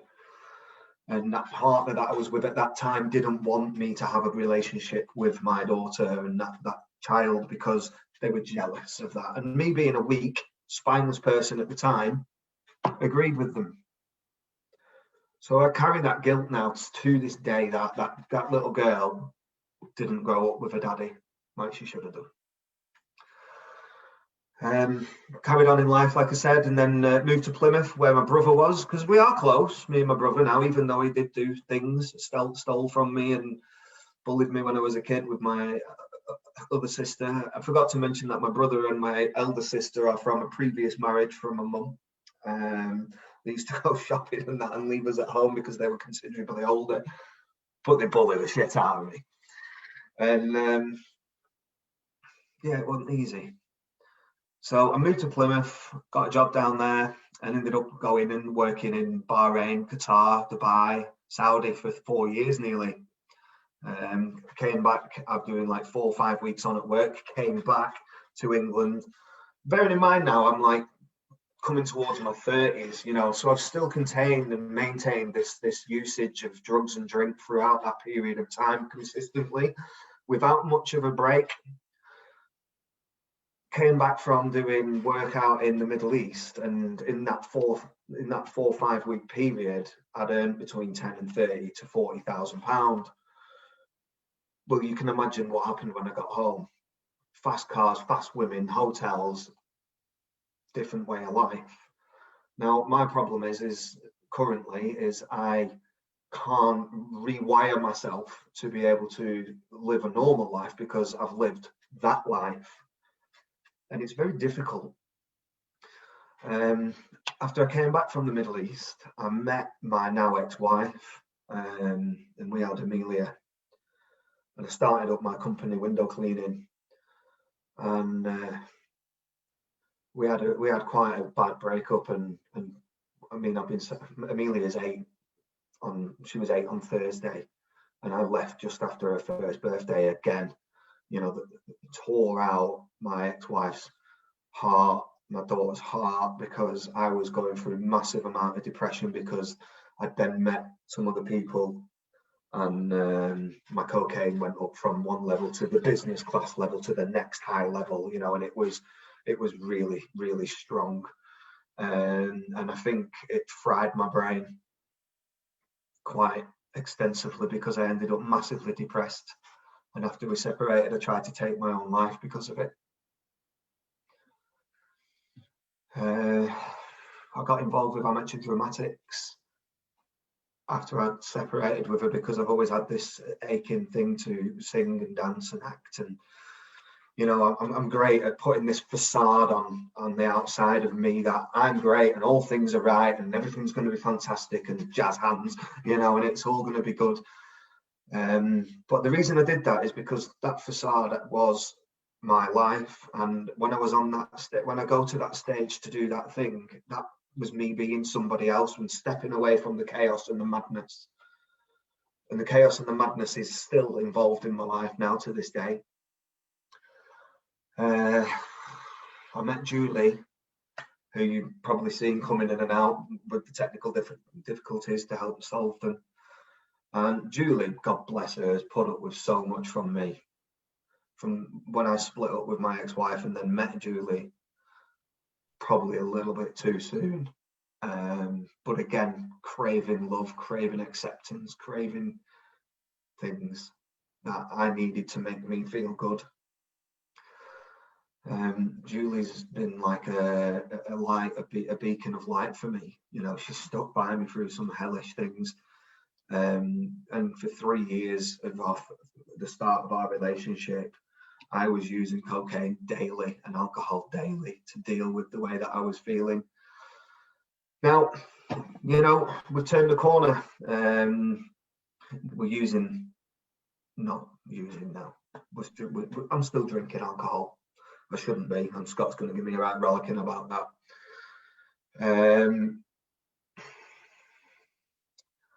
How was it? Just to interrupt a little bit, Peter. How did we come across each other? Yeah, that was my next point. So just before COVID, me and Julie decided, you know, we'd been living with a mum for 3 years to save up money to buy a house. And the day before the lockdown came, we moved into the new property. We bought our house. doesn't mean everything's great, you know, and I'm flush because I'm paying my mortgage and stuff like that. You know, it's something we've done. 2 weeks into lockdown, obviously because of my window cleaning business, I've taken quite a substantial drop in my income because I couldn't clean my hotels, I couldn't clean my pubs, I couldn't clean my restaurants, all my high street stores had shut. So that was a bit of pressure. But then I won a contract, a building contract that provided me with a substantial amount of money. But within that, I had to start employing 7 or 8 people a day, a week, to do that contract for me.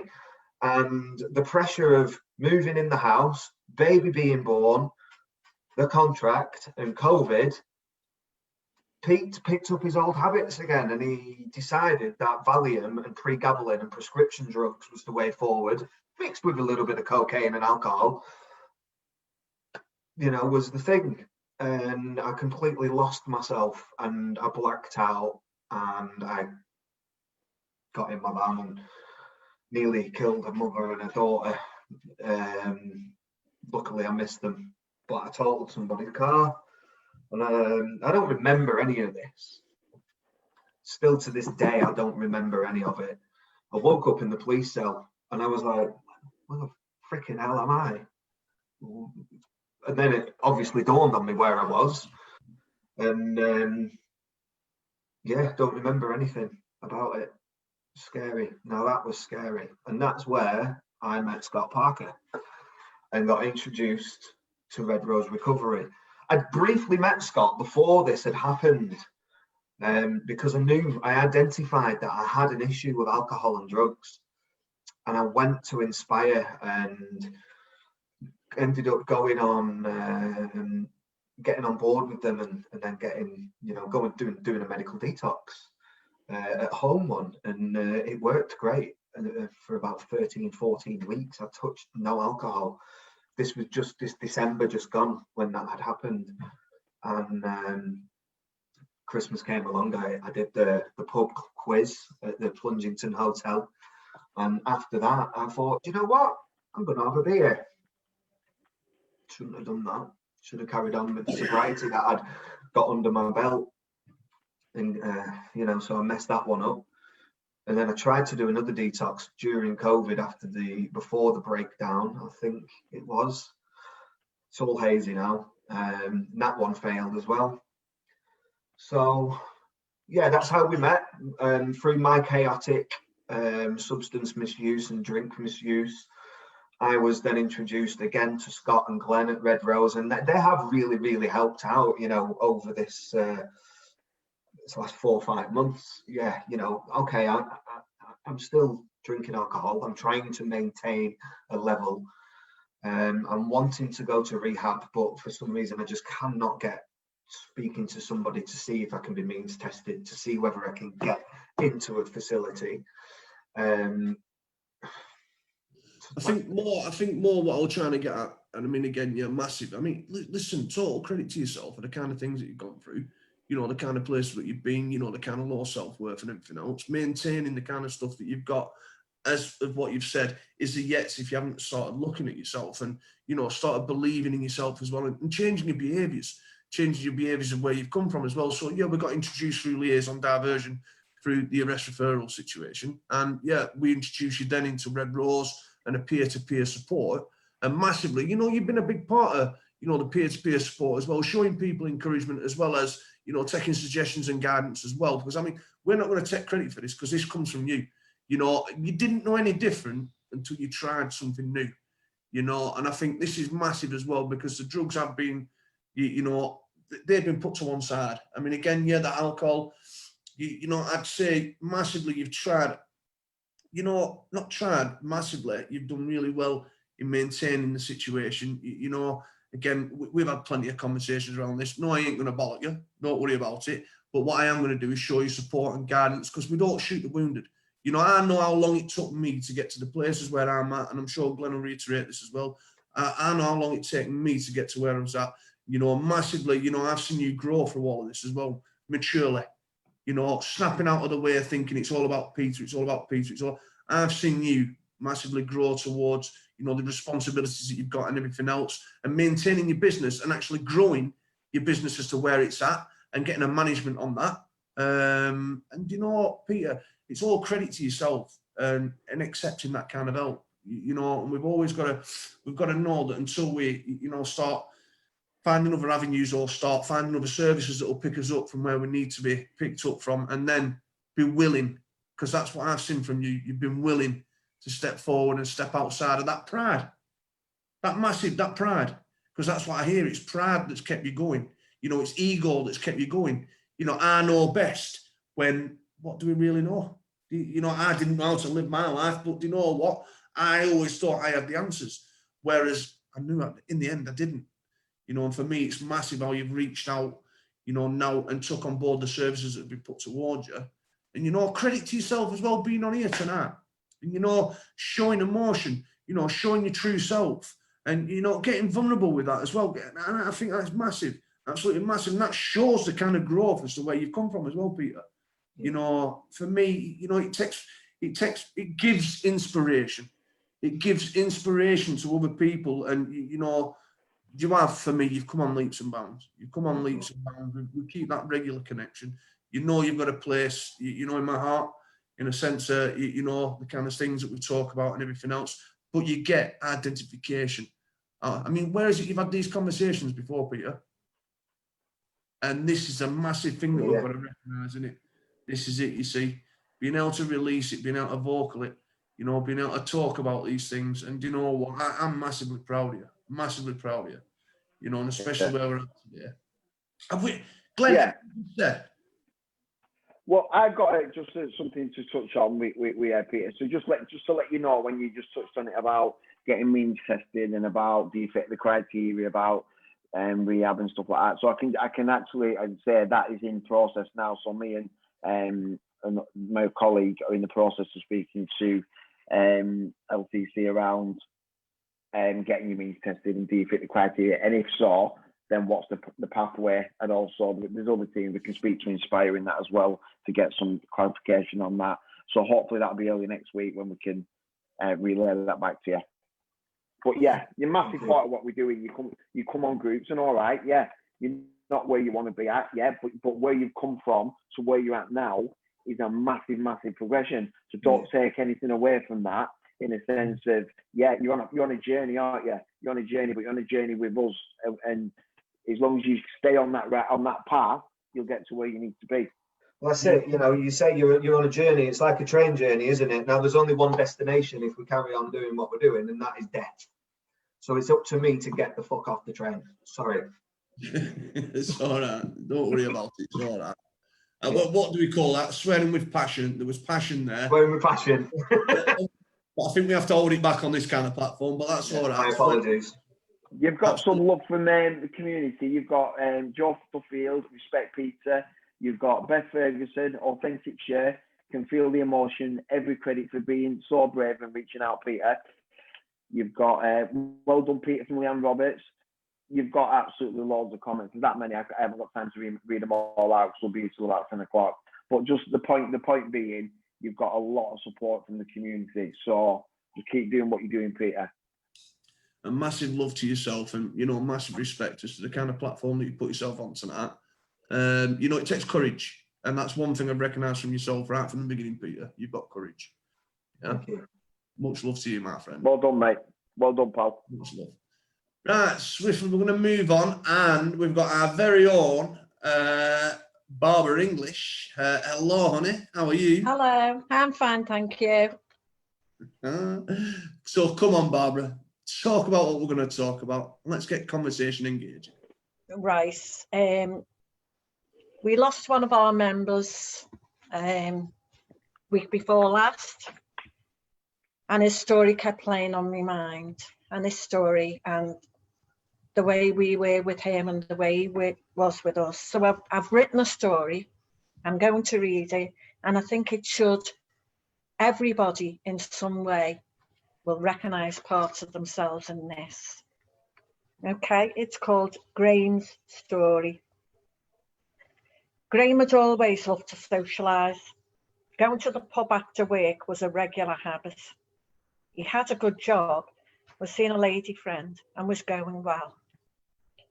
They began to build a home together, but the drinking became a problem. The relationship declined, and not long after, they parted ways. Graham was now living in a bedsit, so with not much to go home to, his drinking escalated. His work was affected, and after several warnings, he was asked to leave. Life on the dole was hard. He couldn't afford the pub prices, so drinking at home became the norm. Food, clothing, and other possessions were not a priority anymore, and he started to isolate himself from friends and family. Being fed up with no money, he tried several alcohol services to see if they could help him. He only wanted to cut down enough to get back to work. He didn't like how they worked and was referred to Red Rose Recovery. He came to our drop-in group to see what we were all about, and he kept coming. And he was attending several groups a week, even the craft group, where he was noted for liking his biscuits and coffee, telling jokes, and all the funny stories. He had cut down on his drinking, but was adamant that he would never totally stop drinking. He connected with everyone and was liked by staff and members alike. He was a pleasant and amiable man. One day he called us and said that he wouldn't be at group as he had a friend that was staying with him for a few days. This turned into a few weeks. And one day they both turned up at group. They were so drunk. Graham looked unkempt and was quite thin. We made sure that he got home safe, but his friend kept bragging about how much they could drink, and he was happy to buy as much vodka as they could manage. We told Graham that we'd be there when he needed us. We didn't see him for a while. One day he turned up alone. His friend was gone, but Graham looked so bad. He was suffering with chest and leg pains, and he was so thin. He was admitted to hospital and was told that he had to stop drinking as he had blood clots in his legs and chest, and he was passing and vomiting blood. We went to visit him, but he wasn't happy. All he wanted was a drink. And after a confrontation with hospital staff, he signed himself out. We encouraged him to return to groups, but he was now a shadow of his former self. He even told us that the only time he felt good was when he was drinking neat vodka. The COVID virus erupted and he went into lockdown. We called Graham every other day, but even over the phone we knew that he was deteriorating. We sent food to him, as did a close neighbour of his, but we now know that he had stopped eating entirely. We live very near to Graham, and one day my husband was passing his house and he saw Graham. He came straight home and told me I needed to go and speak to Graham. We went to his house, knocked, stood back and waited for him to answer. As the door opened, I nearly fainted. There was nothing of him. He was so gaunt. His eyes were bulging and he was all yellow. He looked like a frail 90-year-old, but he was only 54. It frightened the hell out of me. We talked for a few minutes and he said he was fine, but I wasn't happy with that. We went home and I called Graham. I told him he was killing himself and that I thought he was lying when he said his doctor was saying he was fine. I threatened to call an ambulance, but he said he would refuse to go, and he was okay as the doctor was waiting on blood test results. I contacted Linny, a co-worker, and she tried to get Graham to get help, but he refused point blank. We both told him if he didn't get help, it would be too late. It fell on deaf ears. On the 21st of September, I called Graham. He said that the nurse was coming out for more blood and he would call me later. I didn't call him Tuesday, but first thing on Wednesday I rang Graham. There was no answer. I rang again No answer. I was worried now, and we ran to Graham's house, but it was all locked up. We knocked at his neighbours and they said the nurse came on Monday, couldn't get any blood. She informed the doctor, who rang Graham and said that Graham needed urgent hospital treatment, so he had rang for an ambulance. The ambulance didn't turn up till late Monday, and as Graham made his way to the front door, he collapsed. The police were called and the door was opened. And as Graham was taken into the ambulance, he told his neighbour he would call her and me from the hospital. I was just so relieved. I thought, blinking heck, it's about time he's getting some help. I went home and called the hospital just to be informed that Graham had passed away a couple of hours before. I called Lenny, my co-worker, and shocked isn't the word for it. We felt so numb and so hopeless. Could we have helped more? Should we have ignored his wishes and called for an ambulance? Would he have actually accepted any help? The questions tore through everyone who worked and knew Graham. We were all falling apart. Thursday was horrendous. Our colleagues, members and staff at Red Rose Recovery supported us. We are advised not to get too emotionally involved with members. But we are with Red Rose because we do care and we do worry and we just want to help, as no one deserves to be left behind and we never give up on anyone. Something we have learned from Graham's story is that we must respect a person's choices in life, even if we disagree with them. And if just one person who hears Graham's story and seeks and accepts some help, then all the hate and the sadness that we have felt will be worth it. We will never forget Graham. Oh, sorry. We will all miss Graham, but we will certainly never, ever forget him. Sorry, that is from both sides. Thank you, Barbara. Sorry. No, don't apologise. So, I mean, very touching that. Powerful as well. Really powerful, because it just shows us, you know, the day-to-day things that, you know, we actually witness. And not only that, you know, the kind of love and support that, you know, we try and show people in, you know, the communities surrounding us, and hence, you know, we're powerless over other people's choices. We are. But again, we will always be there. You know, we'll never shoot the wounded. You know, we'll always try and, you know, reach out to people that need that kind of help, regardless of the situations, regardless of how deep they are in there. And, you know, massive respect to yourself and your team being in, well, our team being in Central. Yeah. Again, you know, but absolutely massive respect for reading that out as well, Barbara. I'm sat here with a lump in my throat, because again, it's just, this is a reality that we're dealing with. This is a reality of addiction. You know, this is a reality of connection as well. You know, it's massively important, especially with, you know, the part that Red Rose plays, the part that, you know, yourself as well, Barbara, you know, and all the rest of the organisations that we've had on here tonight, you know, Billy, Neil, and again, you know, CGL, you know, because it all starts from somewhere, doesn't it? And then the support is passed on.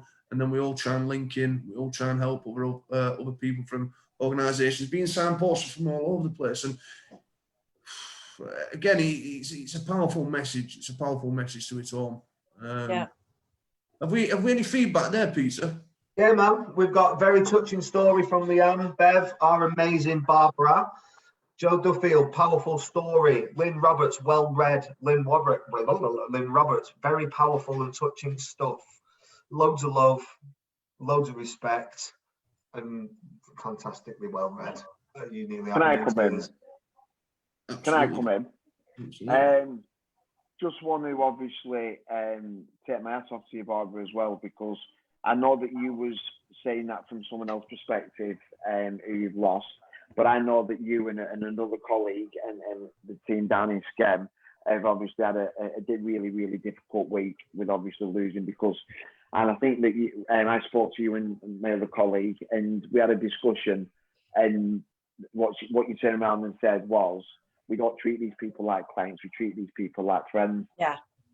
And it was like losing a friend, and it was really, really powerful when you said that. And I know that it took a lot of courage for you to be able to come on and share that. So I just want to set my hat off to you. And I know that you've got a lot of support out there in the community. So well done. I just want to say thank you, because, yeah, he's not the first. He's certainly not going to be the last. But it gives our perspective of how we feel. We still feel that we should have done more, and we know we did that we couldn't. But it's wishful thinking, and if we could all just take a little bit of it, just one person that listens, it's worth it. I think, Barbara, you know, you're a massive advocate. You know, so what we do as well. You know, especially the part that you just again, just saying what Glenn said. You know, hats off to you. Hats off to you. Do you know what I'm saying? Because we are only human. You know, we've got feelings. Well, you know, and where we can place some feelings is in the support of each other. But not only that, we don't just keep it to ourselves. Like you say, you know, we'll pass it on to other service users as well. You know what I'm saying? Yeah. And it's massive. It's massive to know that we're all on the same platform, feeling the same things, and being able to help each other in the same ways. Yeah. You know, the only difference between us and the people that we help is that we've got a little bit of timing. We've got a little bit more experience. That is the only difference. And there's no reason why people can't get to the places where we're at. And, you know, and this is what we always try to keep putting back to, you know, the people that we help out. Because, like, again, yeah, we call it service users, clients. It's not. It's a family, you know, and it's a massive part of that. It's a family. You know, the kind of respect that we show each other. Yeah. Yeah, thank you. No, thank you, Barbara. You are absolutely delightful as usual. Never take anything away from that. A massive support on all levels for everybody that you come into contact with. I know the kind of people that, you know, look up to the kind of strength and empowerment that you show the people as well, Barbara. I think it's absolutely massive. Absolutely massive, darling. Yeah. I just want to show people that, you know, I was a service user. I was a volunteer. I'm now a worker. I'm not young. I'm middle years old. But I can double yours. But it's just nice to be able to help people. And I think that's what going through the services has taught us all. You're a soul of everything that we all work towards at the end of the day, Barbara. Thank you. And everybody, keep up the good work. It's got to stay. Thank you very much, Barbara. And I think on that, I think Glenn's got a little comp going on for us now. Before I do that, just Julie and Jade want to come in. So they're not going to sing us out because we've got a sore throat, so we don't want to get anybody getting worse with their well-being. But she just wants to come in and just say a little few words. Absolutely no problem. So yeah, thank you for having me on. I only knew to this afternoon that my throat wasn't gonna stretch out for the whole time, but I really appreciate being on, and it's brilliant seeing both perspectives of, like, it is difficult. Everyone's going through. Even like the supporters, they're doing so much for the people that need the help, and the people that need help can actually see like where the support's coming from and how it's actually helping. And I wish I could perform more for you, but I just want to say thank you for having us on. How about you? Yeah, well, 20 years ago, 25 years ago, there weren't this kind of support, so this is amazing.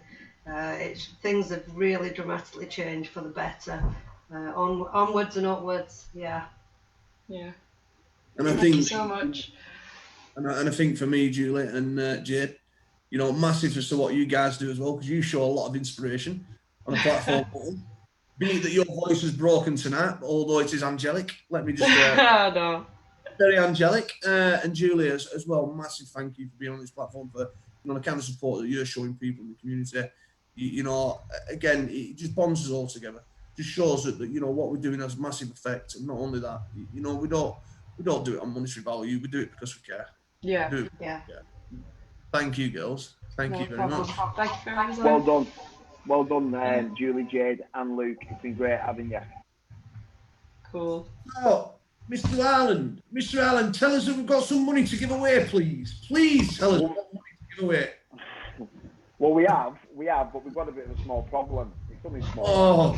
Technical. So, the wheel that we populate the wheel with only allows up to 50 people to populate it. So as the show platform, whatever you want to call it, move forward, it's just gone bigger and bigger and bigger and bigger. So tonight we've got a lot more than 50 people. 20. So what I've decided to do is it's generally a £20 voucher to one person who wins. So what I'm going to have to do is, because I don't want anybody missing out, I'm going to split it into 3. So what I'm going to have to do is not the voucher. I thought you were trying to rob people there, Paul. No. But what I'll have to do is rather than giving one £20 one out, I'm going to give 3 £10 ones out. Okay? Yeah. So, because obviously I can only do 50 and a 50. So you'll have to bear with me, but I'm going to do that now. All right. So well, here goes the first one. Red Rose is not accommodating. We've still got money to give out, guys. We've still got money to give out.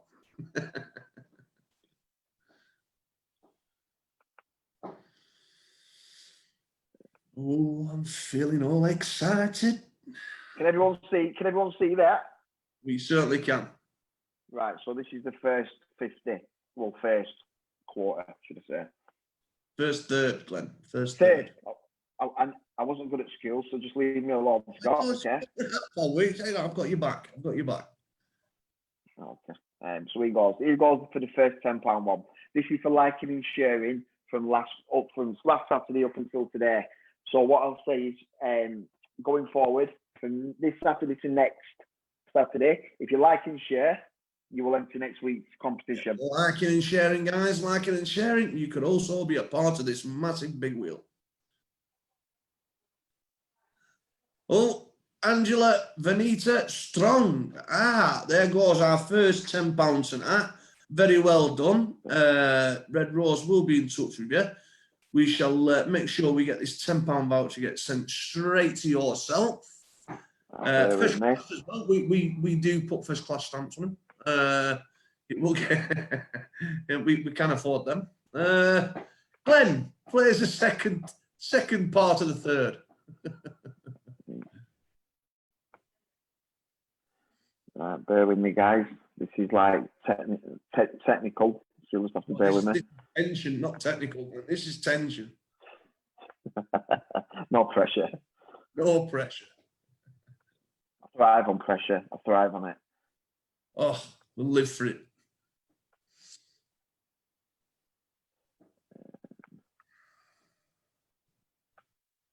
Right, so here we go.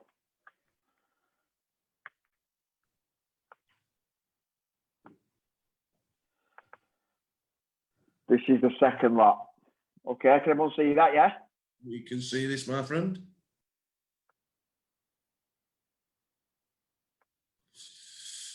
All the tension's kicking in.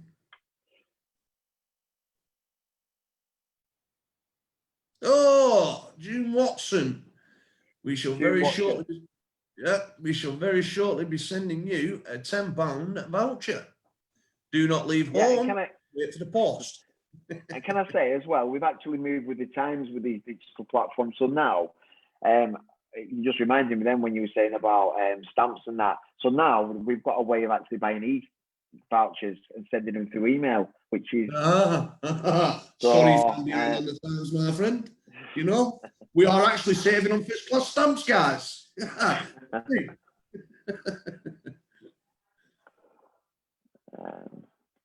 And when we've got our last one.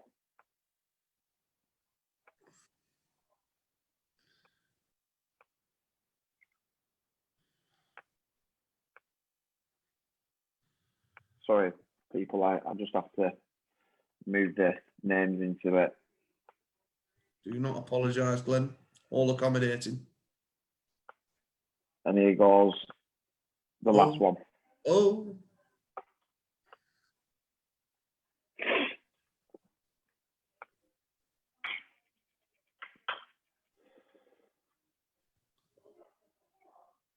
Oh, Sarah Elizabeth Davis, your email will be sent to you promptly. You know, I feel robbed now. I feel robbed. You know, an envelope. Well, we have sent some like that, but it is a lot easier doing it by email. Bear with me as well, I'll put this down. And can I just say, one sec. Am I back on? You can't see my screen, can you? I'm back on. So since I've been doing this, which has been since start of COVID, which has been 6-7 months, give or take, or whatever that is, 80-90% of the vouchers have landed to the people that have won. Now, there's been a couple over the last few weeks that when I message them on Facebook and saying that they've won a voucher, could you send me your address or your email address? They must think I'm some sort of scammer because sometimes they don't message back. Surely not, Glenn. Surely not. Well, yeah. So I'm just putting it out there. If you do like and share, it's not a scam. It's just that I can't physically get the voucher to you if you don't send me either your email address or your address. So yeah, my name's Glenn. It'll be me that contacts you. Obviously each week it'll be someone different from different localities, but I just want to put it out there because there's two people sat there now I've got vouchers for that I actually haven't received them because they won't send me their address. What bank details we're looking for? It's just your address, yeah. Yeah, or an email address, yeah. Or if you've got a care of address, then I'll send it there as well. Well, on that funny note, Glenn, I think Peter, have we got any more last moment comments? Have we got any more love for? Yeah, man, we've got a few in there for well done, Scott and Glenn, Paul, and all your guests. Haha, good shout, Glenn. Peter Yarwood. A comment for Barbara from Peter Yarwood. Your heart shines through, Babs. You're a credit. I received my voucher today, Glenn, from Lynn Roberts from 2 weeks ago. That's about it, guys. Oh, thank you very much, and well done to yourself, Peter. It's been a pleasure having yourself on here tonight. I loved it. I've loved it. It's been brilliant. Yeah, absolutely. I think we've got you as a regular now. I think we'll be dragging your pretty self back on a platform like this. And thank you very much to all our guests as well. I'm aware that we've only got Barbara and Billy still on this platform. And thank you for your patience in sitting through it. Yeah. Much appreciated. But thank you to all the rest of the guests that we've had on here tonight. Especially thank you to Jane Fonda. He's very active. Glenn. Got a few words, Glenn. Yeah, and I just want to put it out there as well that me and Scott might be the ones that are facilitating this and hosting this, but there's a lot of obviously work that goes on behind the scenes through the full team. So since COVID, we've collaboratively come together, localities, and we've all supported each other within that. So a massive shout out to them as well. So and I'll just finish on that. If anybody does want to get in contact with us, then go to the Red Rose Recovery website, and you can become a member. You can send us a message through the website, and obviously myself or my colleagues will contact you to give you that support. Right, so, and I mean, again, just to, say what Glenn said there, massive thank you to, all the Red Rose Recovery staff for creating a platform like this. To Peter and to Emma, we still miss you on these platforms, but again, thank you for giving us this opportunity to be able to take the leads on it. And yeah, you're dead right, this is the easiest part of it for me because I think I've been back from Turkey 36 hours and then got told that I am on this platform. But again, I've always found it pretty easy talking, but thank you very much anyway, and cheers everybody, and big love to everyone that's been on, big love to the support and the connections that we're giving each other in the communities, and let's keep on keeping on, let's reach out, let's connect, let's show each other a bit of love, and as the theme goes, a bit of respect as well. Let's show each other respect. And just a quick one as well, Billy's on here, obviously if you put your website on the chat, Billy, and then people can make contact with you, whoever needs that support. Yeah, that'd be brilliant. That'd be absolutely brilliant. So I don't know, it's a good night from him, and good night from us. It's a good night from us. Bye, everybody. Thank you very much, God guys. bless you and keep safe. And I'll see you later. Goodbye. I'll need to cut it off now.